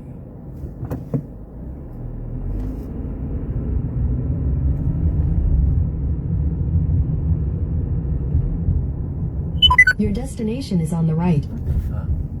It's the same one. Turn right on West Walnut Street. Then turn right on Northwest Front Street. Take a house. And find somewhere else. Turn right on West Walnut Street. Whatever. Then turn right on Northwest Front Street. In 1,000 feet, turn right onto South Gray Avenue. I go to somewhere else. Where's the elephant?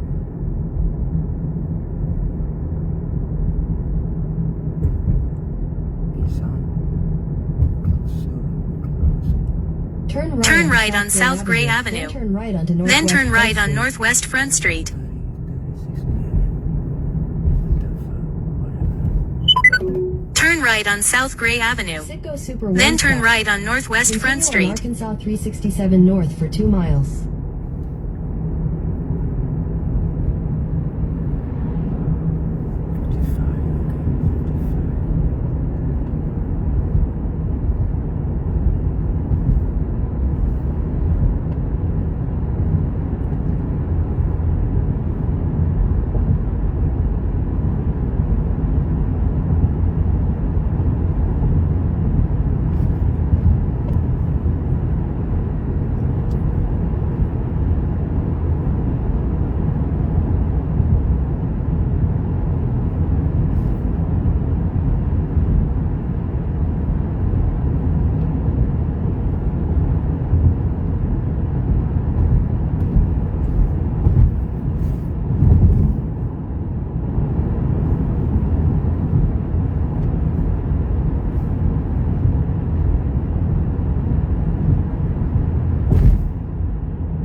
In half a mile, turn left onto Jackson 8.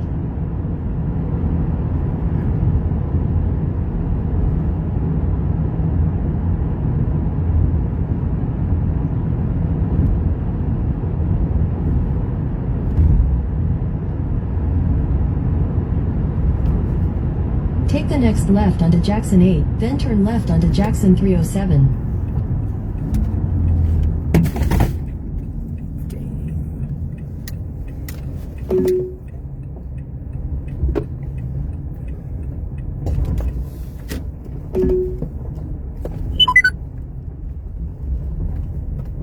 In 400 feet, turn left onto Jackson 307. In 300 feet, turn right.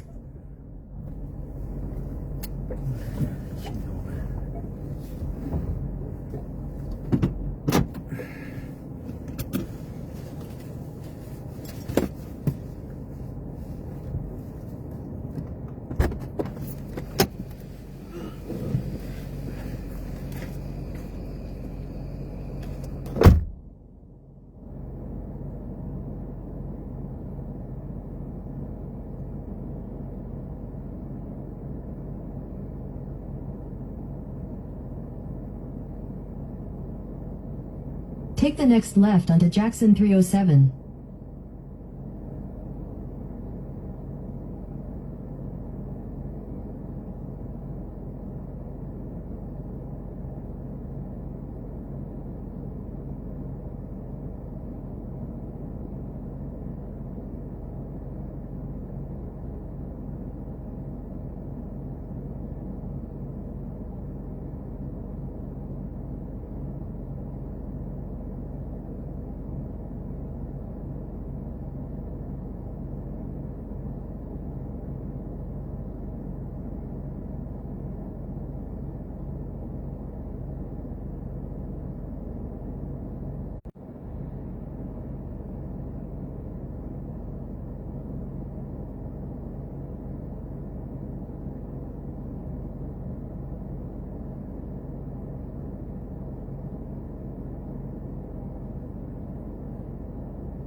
to Jackson 307.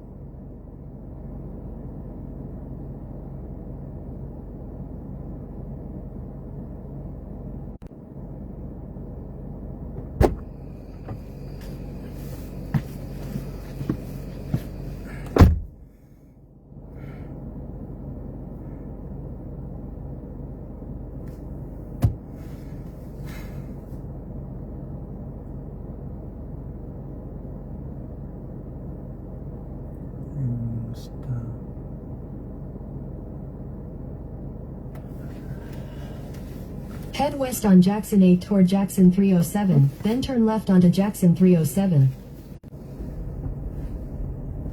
There's a road.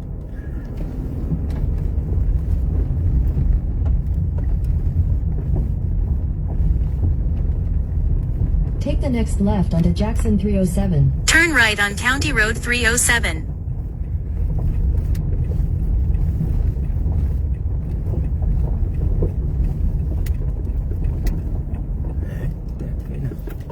Private property. Turn right on County Road 307.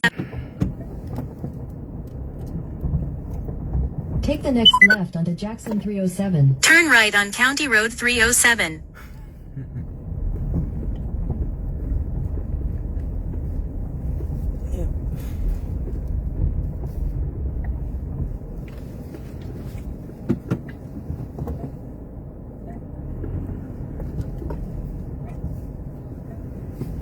Turn right on County Road 307.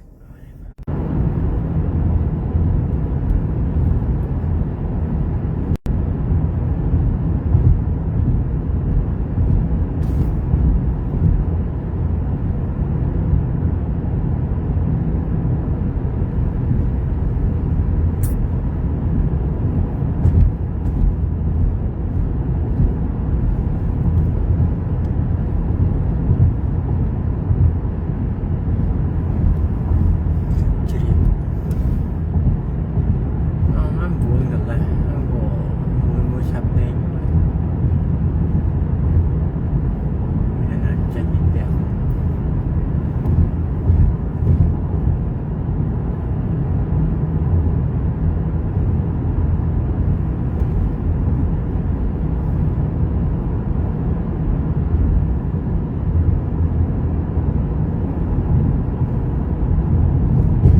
In 1 mile. Turn left on West Main Street. Không chỉ nào có tục tập để sống buồn trong khối luôn đã đam sự đã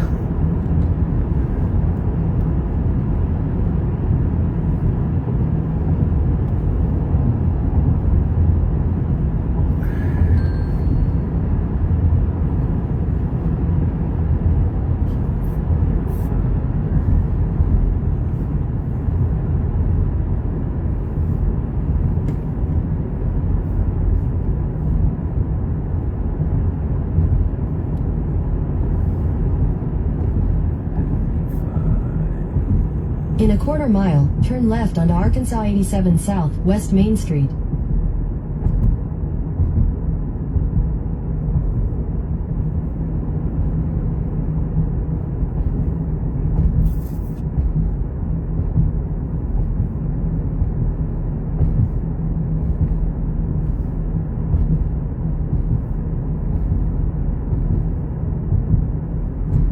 Take the second left onto Arkansas 87 South, West Main Street. Turn left on West Main Street.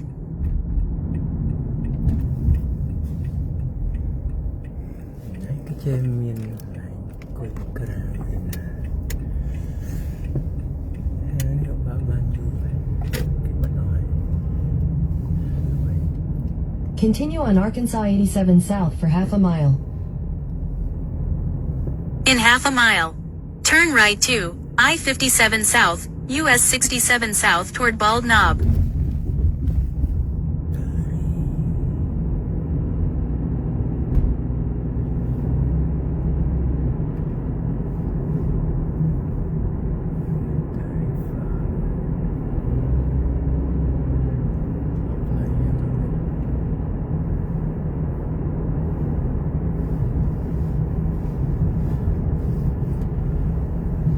In a quarter mile, turn right onto the US 67 South ramp to Bald Knob, Little Rock. In 1,000 feet, turn right.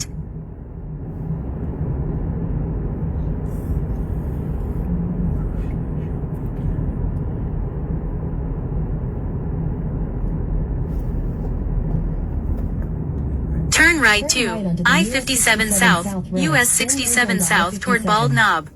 Right there.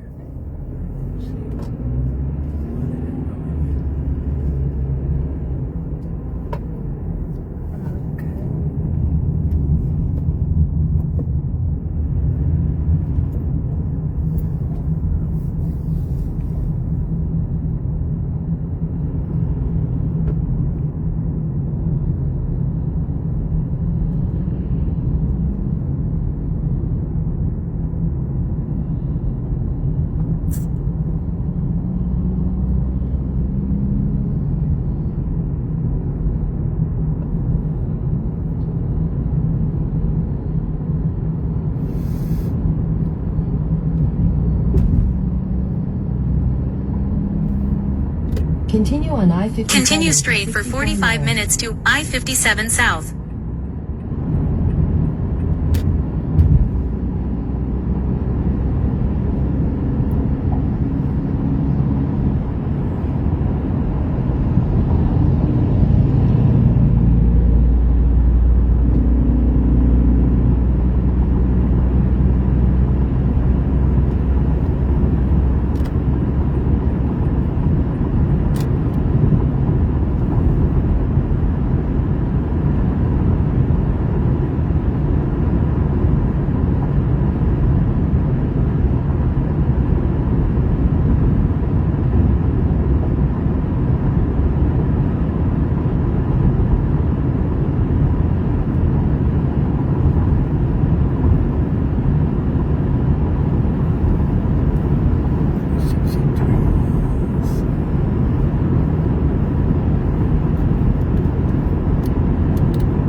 That's silent attractiveness.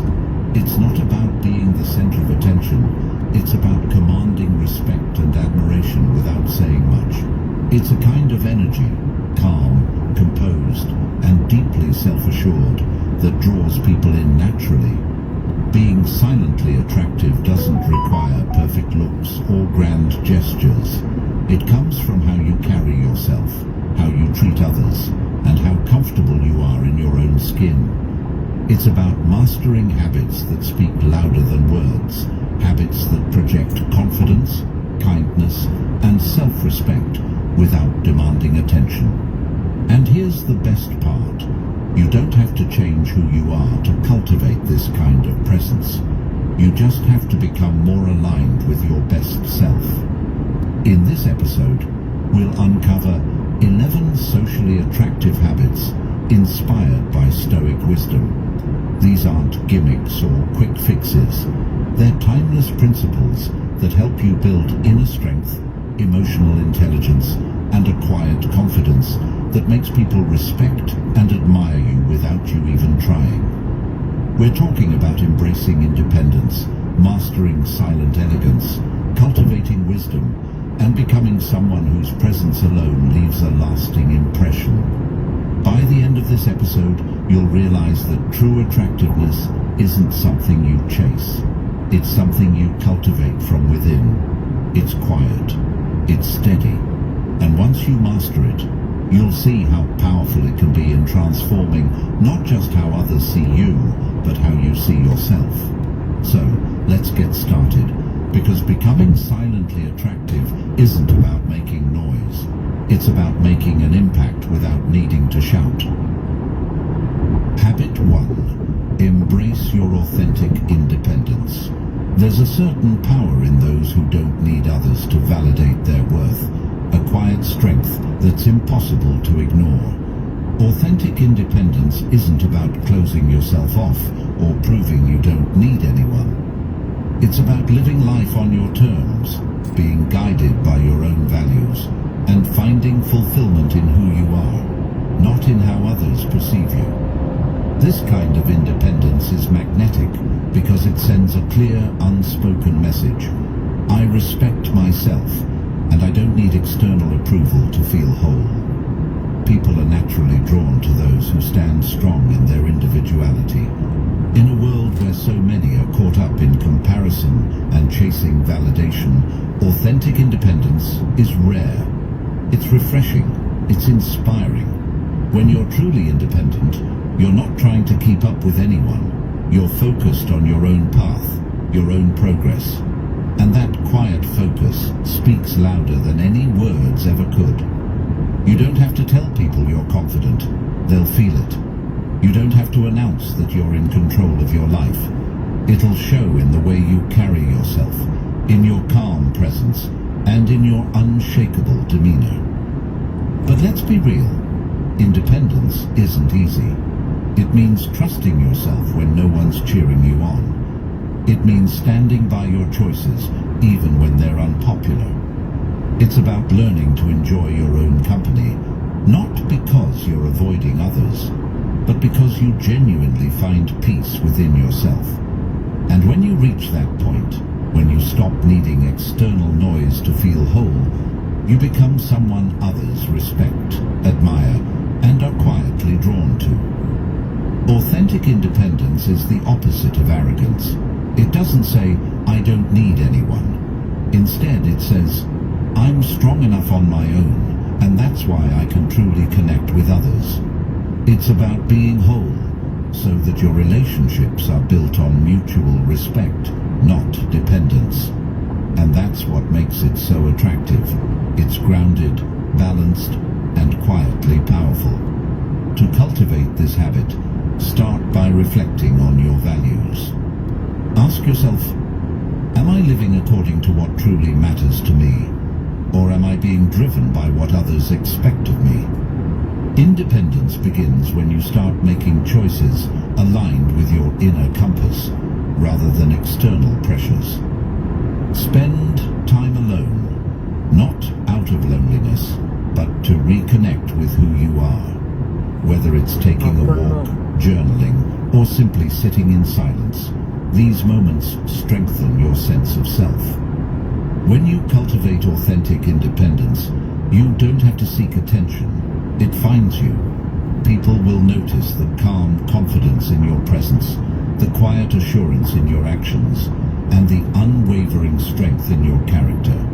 You won't need to be the loudest in the room to be noticed. You'll be respected because you've built a life that reflects who you truly are, and that's something rare and deeply attractive. Embracing your independence doesn't mean you don't value relationships. It means you value yourself enough to build connections based on trust and mutual respect, not on neediness. And that's what makes you silently magnetic. It's not loud, it's not flashy. It's the kind of confidence that lingers, leaves an impression, and quietly inspires others to do the same. Habit 2. Master the art of silent elegance. Sometimes the most powerful statement is made without words. Silent elegance is the ability to carry yourself with grace, poise, and quiet confidence in every situation. It's about how you move, how you interact, and the energy you project. You don't need to dominate conversations or be the loudest person in the room to command attention. Silent elegance speaks for itself. It's subtle, refined, and endlessly captivating. Think about someone who walks into a room with a calm, assured presence. They don't have to announce themselves, yet people can't help but notice them. This is the essence of silent elegance. It's a combination of composure, thoughtful actions, and respectful behavior. The way you carry yourself creates a lasting impression, often more powerful than anything you could say. It starts with body language. Confidence isn't just in your words. It's in how you stand, how you walk, and how you hold yourself. A relaxed, upright posture with steady eye contact shows self-assurance without arrogance. You don't need exaggerated movements or nervous gestures. Simplicity is key. When your body language communicates calm and control, people are naturally drawn to you. Silent elegance is also reflected in your manners. Courteous behavior, greeting others warmly, listening attentively, and being mindful of how you treat those around you shows respect and self-respect. It's not about being overly formal or distant. It's about bringing a quiet grace to your interactions. People remember how you make them feel, and silent elegance leaves them feeling respected and valued. Beyond body language and manners, silent elegance is about restraint. In a world full of noise, the ability to stay calm and composed, especially in challenging situations, is rare. When others lose their cool, staying collected gives you a quiet power. You don't need to react impulsively or engage in unnecessary conflicts. Instead, you respond thoughtfully, showing that you're in control of yourself, not controlled by the moment. The Stoics believed deeply in the power of composure. Marcus Aurelius wrote, "The nearer a man comes to a calm mind, the closer he is to strength." True elegance lies in that calm, when your actions are deliberate, your words measured, and your presence steady. People trust and respect those who remain grounded, even when everything around them feels chaotic. To cultivate silent elegance, start small. Pay attention to how you carry yourself throughout the day. Are you rushing, tense, or overly reactive? Practice slowing down, standing tall, and breathing deeply. Notice how you interact with others. Are you truly listening, or just waiting for your turn to speak? Silent elegance grows from mindfulness, being fully present in your interactions and thoughtful in your responses. Next, work on refinement. Elegance doesn't mean perfection. It means striving to bring your best self forward. Whether it's dressing with subtle style, speaking with clarity, or approaching situations with grace, it's the small, consistent efforts that build an aura of quiet sophistication. Silent elegance isn't about pretending to be something you're not. It's about embracing who you are with calm confidence. It's about showing up fully, not to impress, but to bring your best energy into every interaction. យប់នេះខ្ញុំគេងនៅ Hot Spring Arkansas នៅយប់មកចូលទីកាត់ច្រើនដងហើយចូលឲ្យស្គាល់មើលគេថាស្អាតហើយណាមួយខ្ញុំជាប់យ៉ាងដែរយ៉ាងប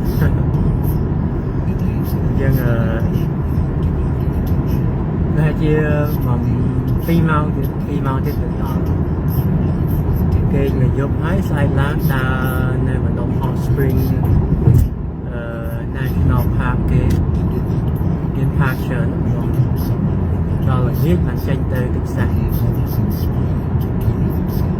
ពីនឹងទៅទឹកសាសឲ្យ5ម៉ោងទៀត5ម៉ោងជាង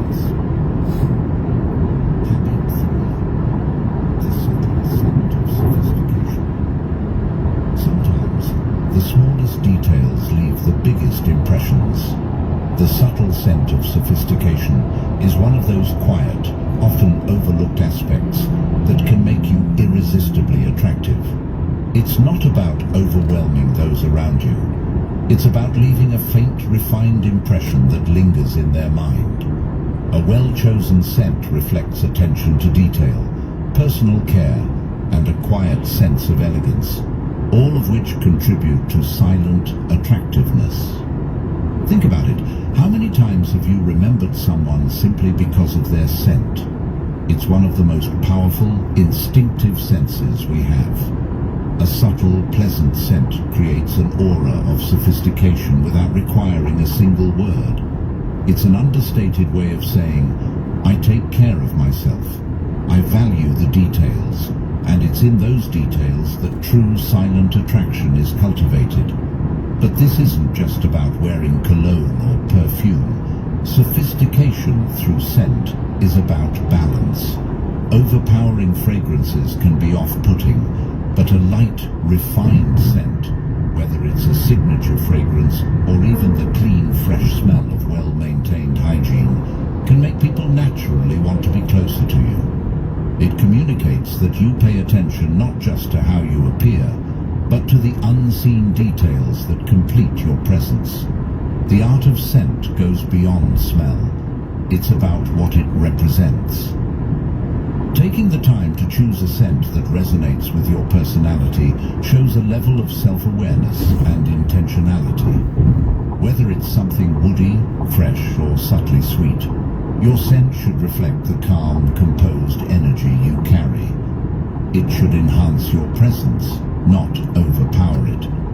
But beyond fragrance, sophistication is also reflected in how you care for yourself overall. Personal care, cleanliness, grooming, and thoughtful attention to your appearance silently speaks volumes about your self-respect. It's not about vanity. It's about showing that you value yourself enough to present your best self to the world. This quiet confidence, reflected in the smallest details, creates a lasting impression. The Stoics believed that how you present yourself externally should align with your inner values. Seneca said, "Let your outward appearance be simple and dignified, reflecting the serenity of your mind." By cultivating a subtle, refined presence through scent and personal care, you project an image of someone who is calm, composed, and mindful, not through words, but through action. To embody this habit, start by being mindful of your self-care routine. Choose a scent that feels authentic to you, something that enhances rather than defines your presence. Pay attention to the small details: clean, well-groomed hair, fresh breath, and a polished look. These aren't grand gestures, but they quietly speak to those around you, creating an aura of quiet sophistication. Remember, silent attraction isn't about trying to stand out. It's about being effortlessly memorable. And scent, when used with subtlety and care, is one of the most powerful ways to achieve that. It's a quiet signature that leaves a lasting mark, something people associate with you long after you've left the room. Mastering the subtle scent of sophistication is about more than fragrance. It's about the quiet message it sends. I take pride in who I am. I care about the details. I respect myself. And that message, delivered without a single word, is what makes you silently, irresistibly attractive. Habit 4. Being fully present. In a world full of distractions, there's something undeniably captivating about someone who is truly present. Being fully present isn't just about showing up physically. It's about giving your undivided attention to the moment and the people you're with. This quiet yet powerful habit makes you stand out, not because you demand attention, but because you offer something increasingly rare: genuine connection. We've all experienced it. The frustration of talking to someone who's only half listening, their eyes darting to their phone or their mind clearly elsewhere. It feels dismissive, as if your words don't matter. On the other hand, when someone is fully engaged, when they're looking you in the eye, listening without interrupting, and responding thoughtfully, it feels different. You feel heard, respected, and valued. That's the silent power of presence. It draws people in by making them feel important. Being fully present isn't about perfection. It's about intention. It means resisting the urge to check your phone every few minutes or mentally rehearse what you're going to say next. It's about immersing yourself in the conversation, focusing on the other person's words, and responding with genuine curiosity. When you master this habit, you create deeper, more meaningful connections. Because people don't just remember what you say, they remember how you make them feel. Stoic philosophy emphasizes living in the present moment. Marcus Aurelius wrote, "Confine yourself to the present." The Stoics believed that true strength and wisdom come from engaging fully with the here and now, not being trapped in the past or lost in the future. When you're present, you're in control of your mind, your emotions, and your interactions, making you someone others naturally respect and gravitate toward. Being present also means observing without judgment. It's about noticing the subtleties, the emotions behind someone's words, the mood of a room, or the unspoken cues in a conversation. This level of awareness makes you more perceptive, empathetic, and socially intelligent. And social intelligence, combined with genuine presence, makes you quietly irresistible. To cultivate this habit, start by practicing mindfulness in everyday moments. Whether you're having a conversation, eating a meal, or walking outside, focus entirely on the experience. Put away distractions. Listen more than you speak. When you're fully present, you radiate calm, confidence, and care. Qualities that make people feel safe and valued around you. Presence is magnetic because it's so rare. In a world constantly vying for attention, someone who offers their undivided focus stands out, not by trying to be noticed, but by making others feel seen. When you give someone your full attention, you communicate without saying a word. You matter. And that's a message people never forget. Being fully present isn't about grand gestures. It's about small, consistent moments of connection. It's about showing up, not just physically, but mentally and emotionally. When you master this habit, you'll notice how people naturally open up to you, how conversations become richer, and how your relationships deepen effortlessly. Presence creates trust. Trust creates attraction. And attraction, when built on respect and genuine connection, is both silent and powerful. In a noisy world, be the person who listens. Be the person who's fully there. You'll be surprised how magnetic you become. Not because you're demanding attention, but because your quiet focus makes others feel truly seen and appreciated. That's the kind of silent attractiveness that leaves a lasting impression. Habit 5. A touch of mystery. In a world where oversharing has become the norm, there's something profoundly attractive about someone who keeps a part of themselves private. A touch of mystery is not about being distant or secretive. It's about holding back just enough to spark curiosity. It's about knowing when to share and when to leave things unsaid, creating an air of intrigue that quietly draws people in. Mystery is powerful because it leaves room for others to wonder. When you reveal everything about yourself all at once, there's nothing left to discover. But when you keep certain aspects of your life private, you invite others to want to learn more. This isn't manipulation. It's the natural allure of the unknown. People are wired to be curious, and when you cultivate a bit of mystery, you become someone they want to understand better. But being mysterious doesn't mean being fake or playing games. It's about being selective with what you share. You don't have to broadcast every detail of your life or explain every decision you make. Instead, focus on sharing what feels meaningful while keeping other parts of your life personal. When you strike this balance, you come across as confident, self-assured, and quietly captivating. The Stoics believed in the value of self-restraint, knowing when to speak and when to remain silent. Epictetus taught, "Be silent, or let your words be worth more than silence." Mystery works in the same way. It's not about withholding for the sake of withholding. It's about offering value when you speak and knowing when silence speaks louder. Cultivating mystery isn't just about words. James, do you know who's speaking? Yeah, Who? I don't know. Sister Neil. Sister Neil. Yes, it's Mr. Neil. I missed you with. I'm still looking forward. Let your actions speak for themselves. This quiet confidence signals that you don't need validation. You're content with letting your life unfold without constant explanation.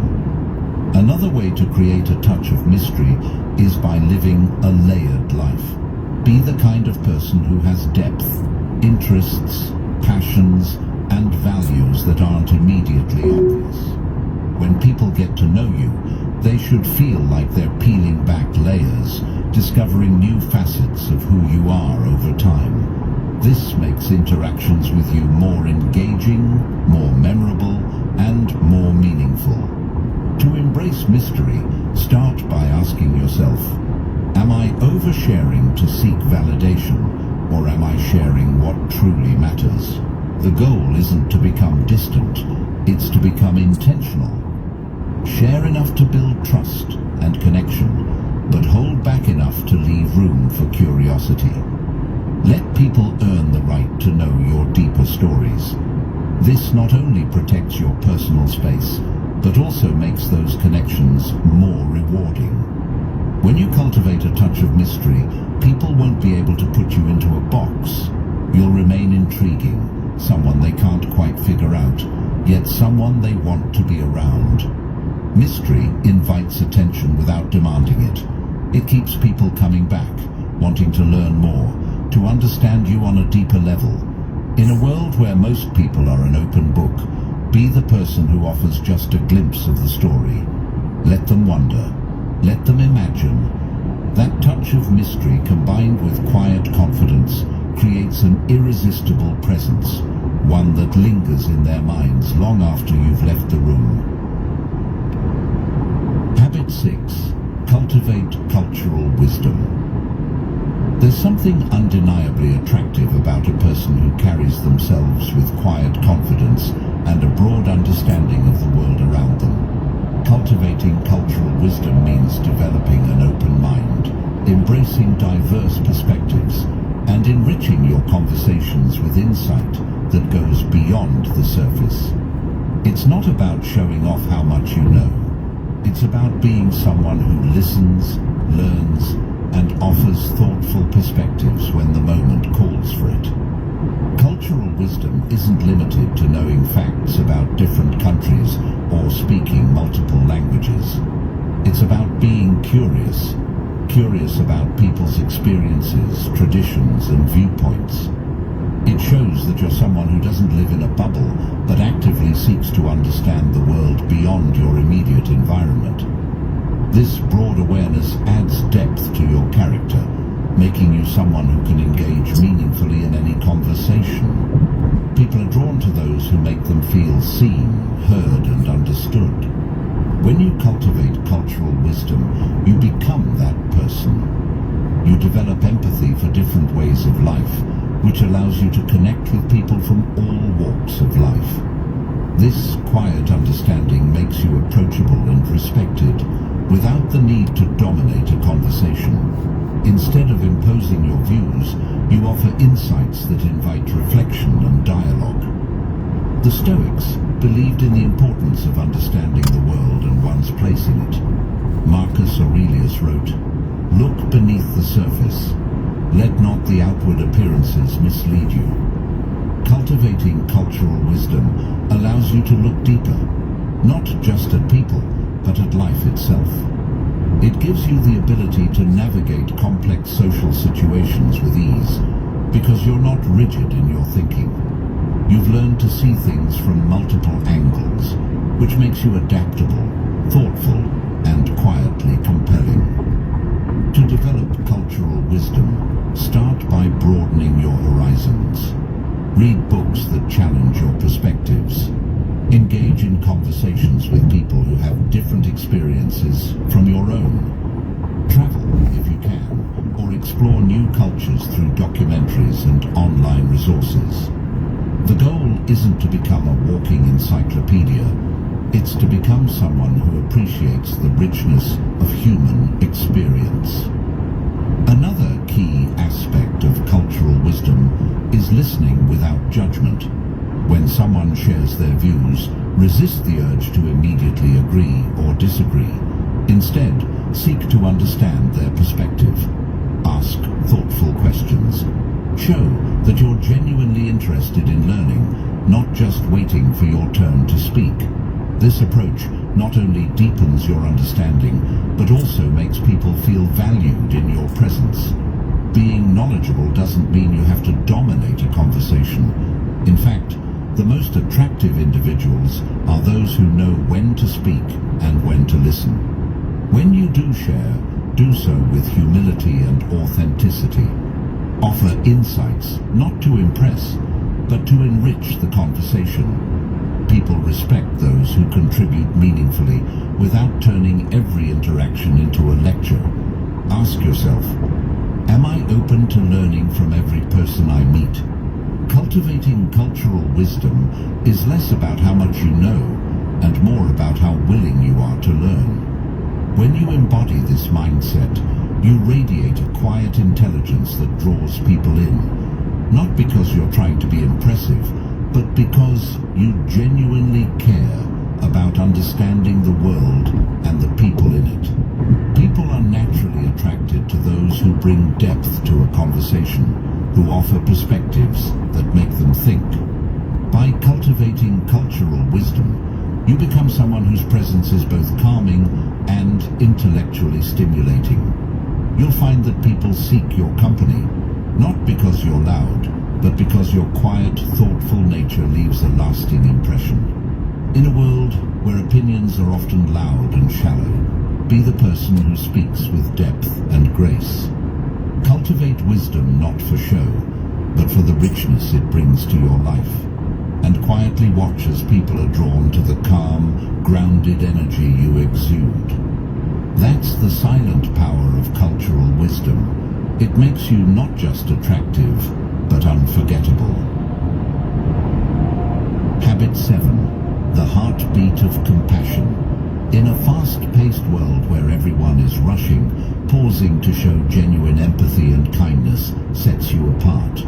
Compassion isn't loud, it's quiet, yet profoundly impactful. It's the silent heartbeat that makes people feel safe, understood, and valued in your presence. While many try to win others over by being charming or impressive, true attraction comes from being someone who listens, cares, and offers warmth without expectation. Compassion isn't about grand gestures, it's found in the little things. A thoughtful word, a kind smile, a patient ear when someone needs to be heard. When you demonstrate compassion, you radiate a quiet strength that draws people in. Why? Because genuine kindness is rare. In a world where so many interactions are transactional, being someone who gives without expecting anything in return makes you stand out in the most profound way. People are naturally attracted to those who make them feel understood, not judged. Compassion creates a bridge.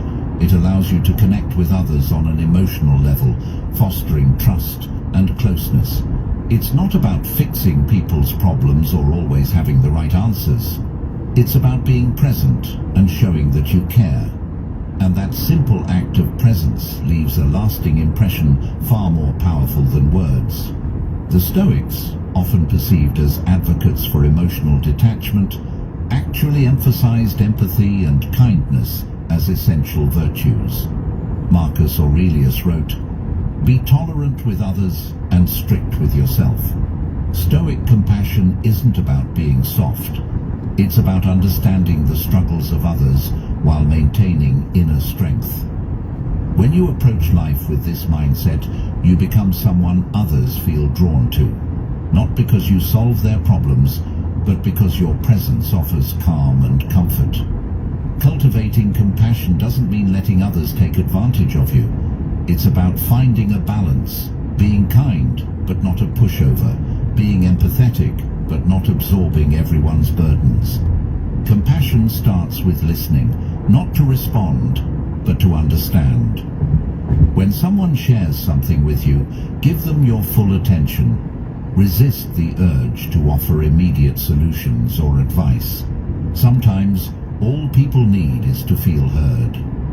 Compassion also means being patient with others and with yourself.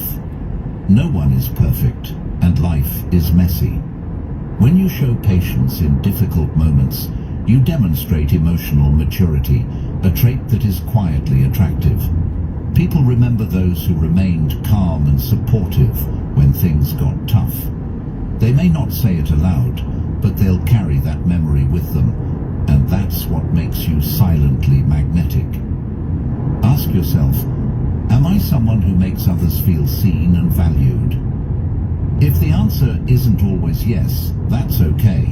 Compassion is a habit that can be cultivated over time. Start by being kind to yourself. You can't pour from an empty cup, so take care of your own emotional well-being first. When you're patient and compassionate with yourself, it becomes easier to offer that same kindness to others. Being compassionate doesn't require you to be perfect. It doesn't mean you always have to have the right words or actions. It simply means being there, being real, and being kind. And that quiet kindness, it leaves an impact that words can't. It's what makes people remember you, not because you dazzled them, but because you made them feel valued in a world that often overlooks the importance of empathy. In the end, the heartbeat of compassion isn't about changing the world. It's about changing how you show up in it. Be the person who listens more than they speak, who offers kindness without expectation, and who remains patient in moments of frustration. Silent attraction isn't about noise. It's about presence. And compassion, offered quietly and sincerely, is one of the most... In 5.4 There's miles, construction ahead. continue on I-57 South. Habit 8. Laughter and joy. Few things are as universally attractive as someone who radiates genuine joy and knows how to laugh with ease. Laughter is a universal connector, breaking down barriers and making even the most serious situations feel lighter. When you cultivate the habit of finding joy in life's moments, big or small, you become someone others naturally want to be around. Why? Because your presence brings a sense of warmth and lightness that's both refreshing and magnetic. Life is full of challenges, and everyone faces their share of struggles. But when you develop the ability to find humor, even in difficult situations, you show resilience, a trait that quietly commands respect. It's not about being the loudest person in the room or the center of attention. It's about carrying an inner sense of joy that makes those around you feel at ease. People are drawn to those who can lift the energy of a room without trying too hard. Those who can find something to smile about, even when things aren't perfect. Stoicism, often thought of as a philosophy of seriousness, actually encourages this mindset. The Stoics believed that while we can't control external events, we can control how we respond to them. Epictetus famously said, "It's not what happens to you, but how you react to it that matters." Choosing to respond to life's unpredictability with a sense of humor is an act of quiet strength. It shows that you're in control of your emotions, not the other way around. Laughter also has a way of creating deep, memorable connections. Think about it. How many of your closest friendships were strengthened through shared laughter? Humor builds trust. It creates a sense of belonging. It makes people feel comfortable around you because they know they don't have to be perfect to be accepted. When you can laugh at yourself and life's quirks, you become approachable, relatable, and quietly attractive. But cultivating this habit isn't about forcing humor or trying to be the funniest person in the room. It's about embracing joy in an authentic way. It means not taking yourself too seriously and finding moments to smile, even during routine days. It's about seeing the lighter side of life without dismissing its seriousness, acknowledging the challenges while choosing to focus on what's good. To develop this habit, start by paying attention to your daily moments of joy. When something makes you smile, lean into it. Share a light-hearted comment or a funny observation with those around you.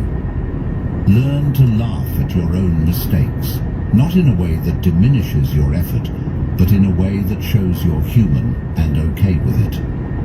When others see that you don't take yourself too seriously, they'll feel more relaxed in your presence, and that's where real connection begins. It's also important to surround yourself with joy. Spend time with people who uplift you, who bring out your best self, and who know how to find humor in the ordinary. Joy is contagious, and when you make it a habit to share laughter with those around you, you create In an 1 mile, environment where use the everyone left 2 feels lanes to lighter, continue on more I-57 positive, South. and more connected.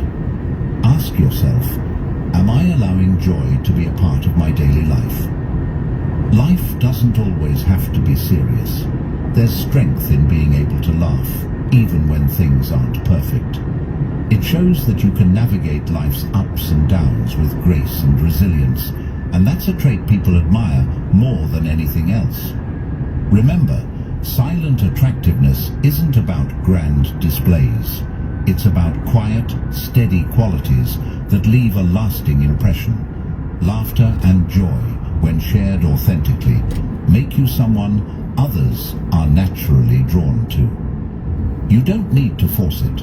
Just find the moments that bring you joy. Continue and on share them with I-57 those South. around you. When you cultivate laughter and joy as a habit, you'll notice how much lighter life feels, not just for you, but for those in your orbit. Continue And that straight for quiet 12 sense minutes of to exit joy, it's what 153B. makes you I-30 West, unforgettable. US People 65, may not 67, remember every word you 167 say, South toward but Little they'll Rock. always remember how you made them feel. Bring a little lightness, a little humor, and a little joy wherever you go, and you'll find that silent attraction follows effortlessly. Habit 9. The art of self-care. There's a quiet, undeniable magnetism in someone who truly takes care of themselves, not out of vanity, but out of respect for their own well-being. Self-care is more than just a routine, it's a statement. It silently communicates that you value yourself, your body, and your mind, and that you're willing to invest in maintaining both.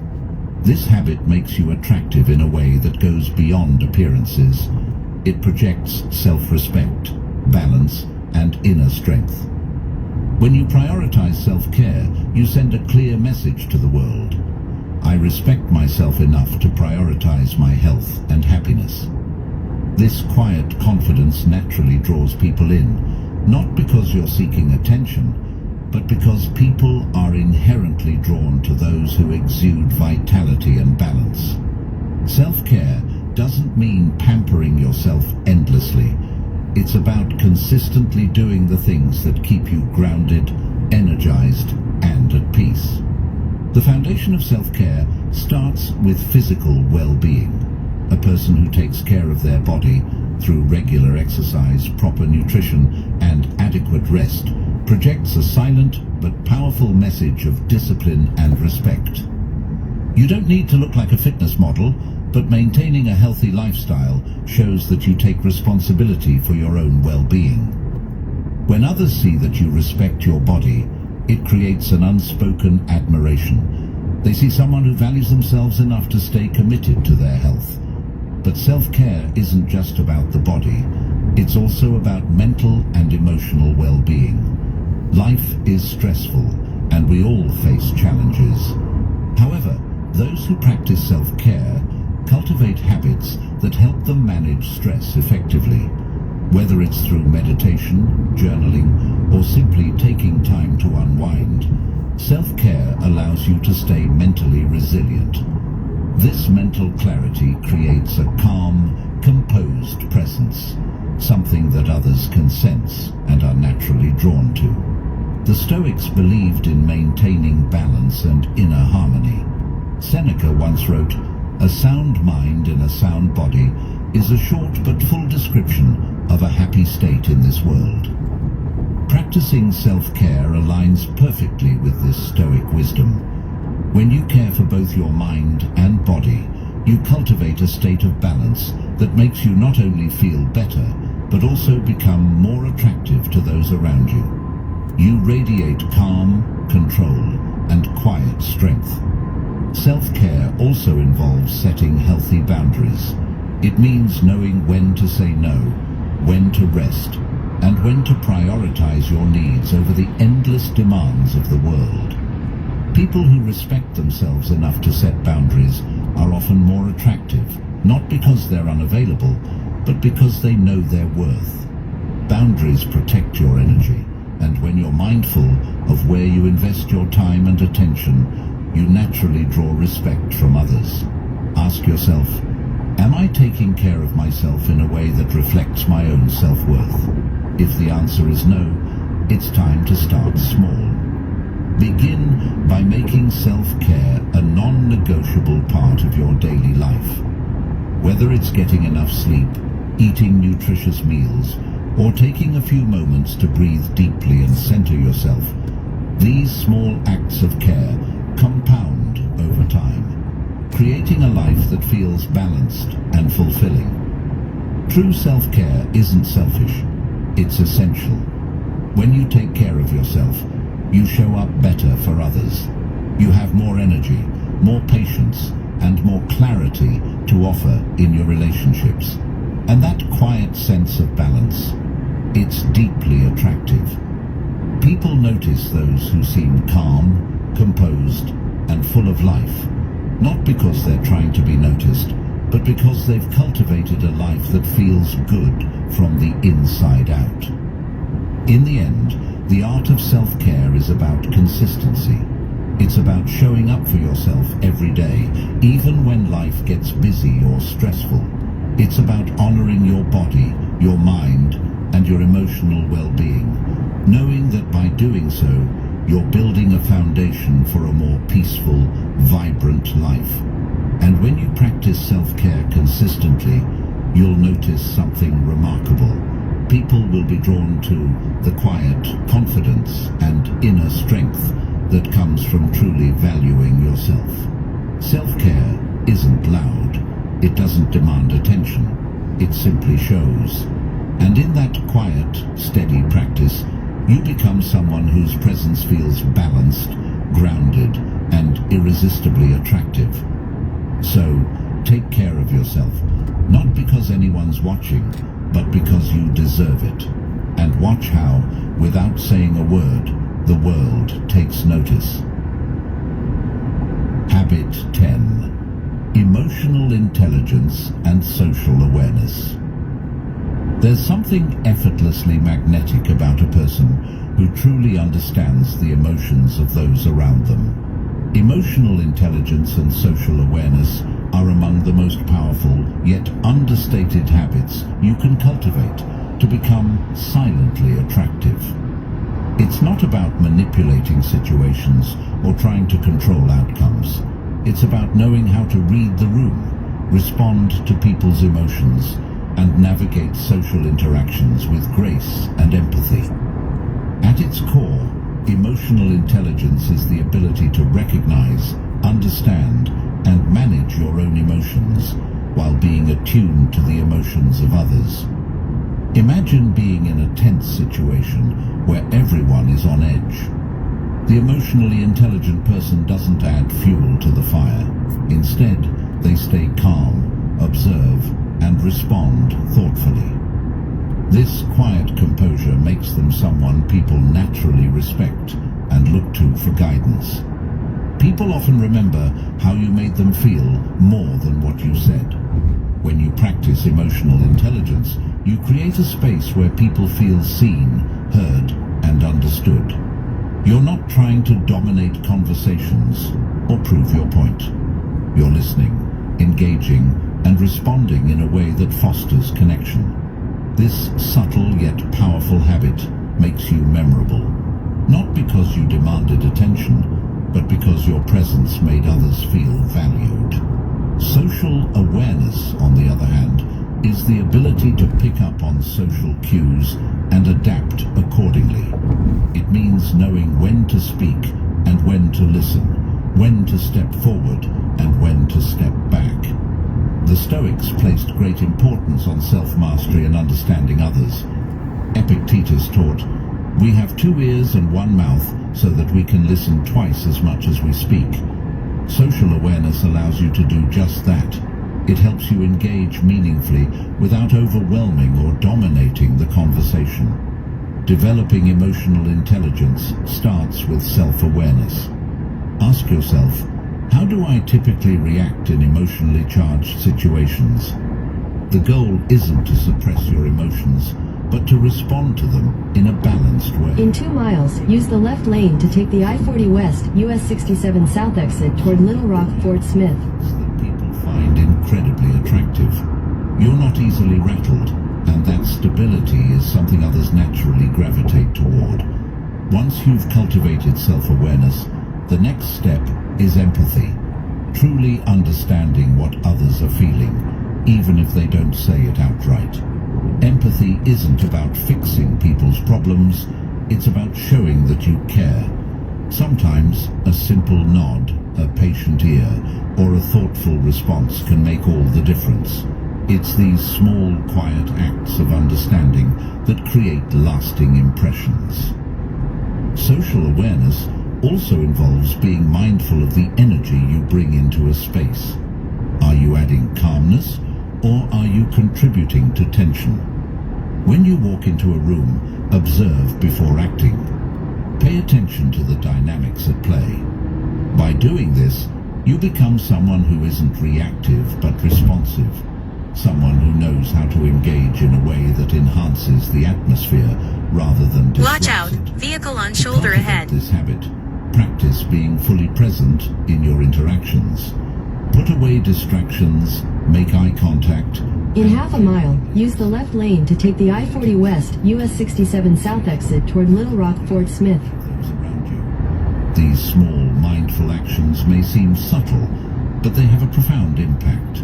People are drawn to those who make them feel understood and respected, qualities that emotional intelligence... Use the left lane to take the I-40 West exit. Am I creating a positive space in my interactions, or am I unintentionally... Continue on I-40 West for 1.5 miles. Begin to approach social situations with this level of mindfulness, you'll notice a shift. People will seek out your company, not because you're trying to be noticed, but because your presence feels grounding and comforting. In a world where so many interactions are driven by ego and impulsiveness, emotional intelligence stands out. It's a quiet strength that doesn't need to announce itself. It's felt. When you practice emotional intelligence and social awareness, you become someone who moves through life with grace, calm, and purpose. And that silent confidence, it's In half a mile, irresistibly attractive. use the left 2 lanes to stay to the left to exit Being emotionally intelligent 153B. isn't about being I-30 perfect. West, It's US about 65, being present, 67, aware, 167 and South toward Little It's Rock. about knowing when to speak and when to listen. When In to half a mile, use the left 2 lanes to take exit 153B for I-30 West, US 65 South toward Little Rock. They're drawn to who you are. Silent, steady, and emotionally in tune. You'll leave an Stay to the impression left that to lingers exit long after the 153B. Use the left 2 I-30 lanes West, to take exit US exit 65, 153B. 67, 167 South toward Little Rock. Consistency and reliability. Few qualities are as silently In attractive 1.8 as miles. consistency and Stay to the left to reliability. I-30 West In a world to where people I-630 often West. overpromise and underdeliver, being someone who can be counted on, who follows through on their commitments and shows up when it matters, sets you apart in the most powerful way. It's not about being flashy or seeking recognition. It's about building trust through steady actions, day after day, without needing to make a big deal out of it.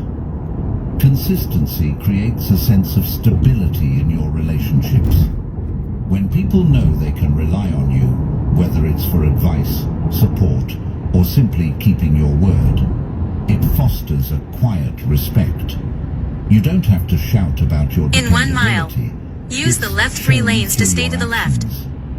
Over time, this reliability builds a solid reputation. People will associate you with someone who doesn't waver when things get tough, someone they can turn to in moments of uncertainty. Reliability isn't about perfection. It's about showing up even when it's inconvenient.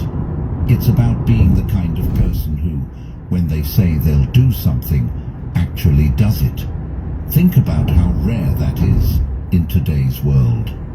So many people cancel plans last minute, make promises they don't intend to keep, or only show up when it benefits them.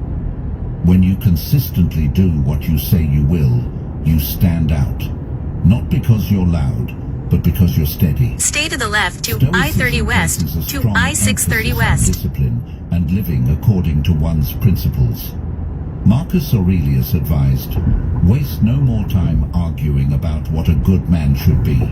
Be one. Consistency is the embodiment In of that 3/4 of a idea. mile, You don't continue need to on talk about I-30 your West. values endlessly.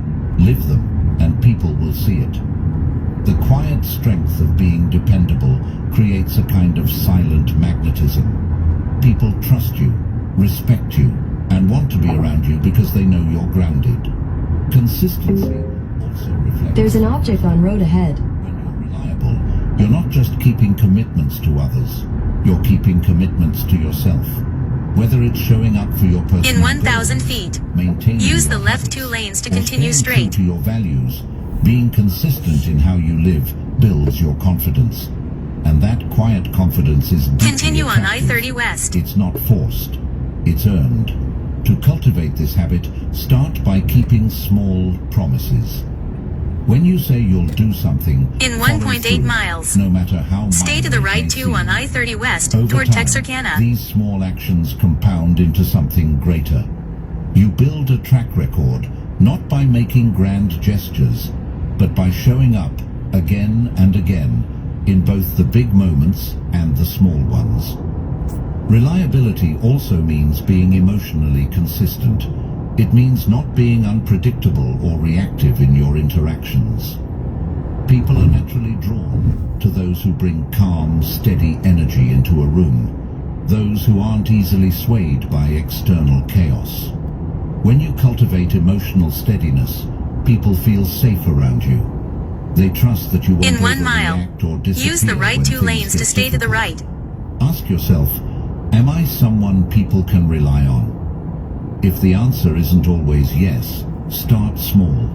You don't need to become perfectly dependable overnight. Begin by being consistent in your daily routines, showing up for yourself first. From there, extend that consistency into your relationships. Honor your word, keep your promises, and be present when it matters. Reliability doesn't demand attention. It earns respect quietly over time. In half a mile, use the right 2 lanes to turn slightly right onto I-30 West, signs for Texarkana. Fleeting commitments. Being someone who is steady, dependable, and true to their word creates a lasting impression.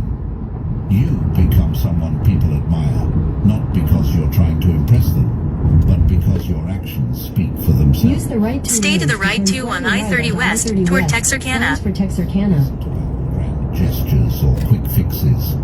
It's about cultivating habits like consistency and reliability that build trust. Continue straight for 35 minutes to exit 97, Arkansas Be the 84, person who shows Arkansas up, 171. Who follows through, who lives by their principles without needing applause. That quiet strength will not only make you more attractive, it will also make you someone who leaves a lasting positive impact on everyone you meet. True attractiveness isn't about being the loudest, the flashiest, or the most visible person in the room. It's about cultivating habits that quietly speak for themselves. Habits that make people feel drawn to you without knowing exactly why. Throughout this episode, we've explored 11 socially attractive habits, each each rooted in calm confidence, quiet strength, and genuine connection. When you embrace your authentic independence, you send a powerful message. You respect yourself, and you don't rely on external approval for your worth. By mastering silent elegance, you create an aura of grace that captivates without words.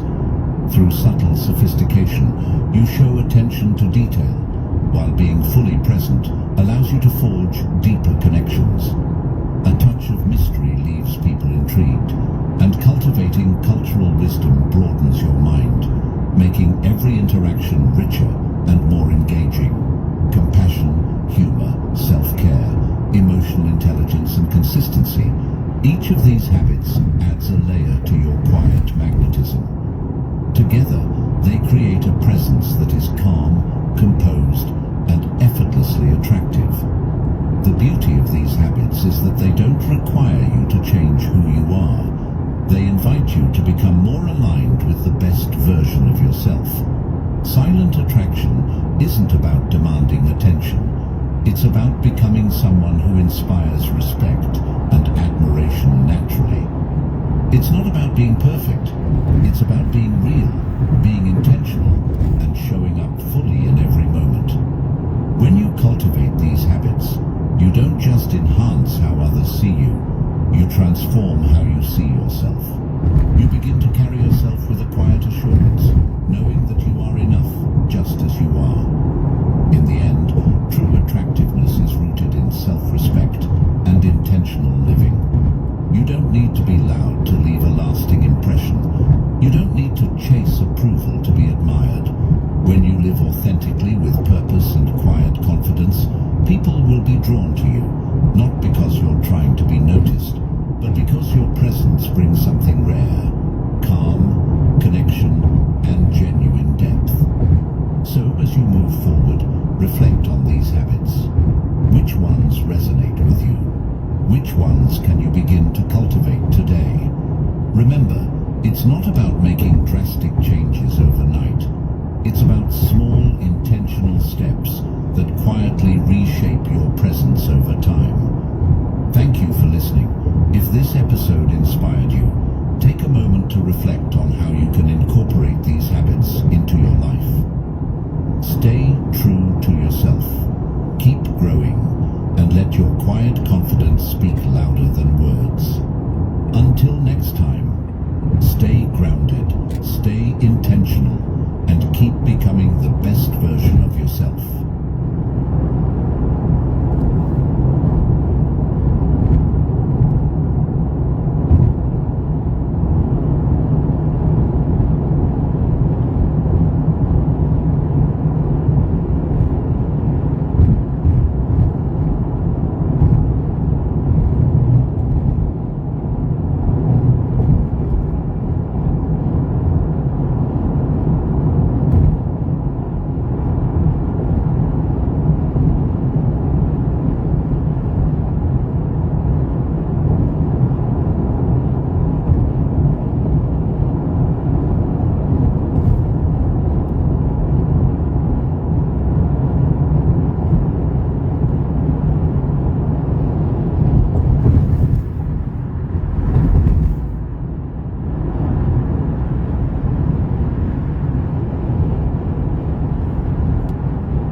Watch out, vehicle on shoulder ahead.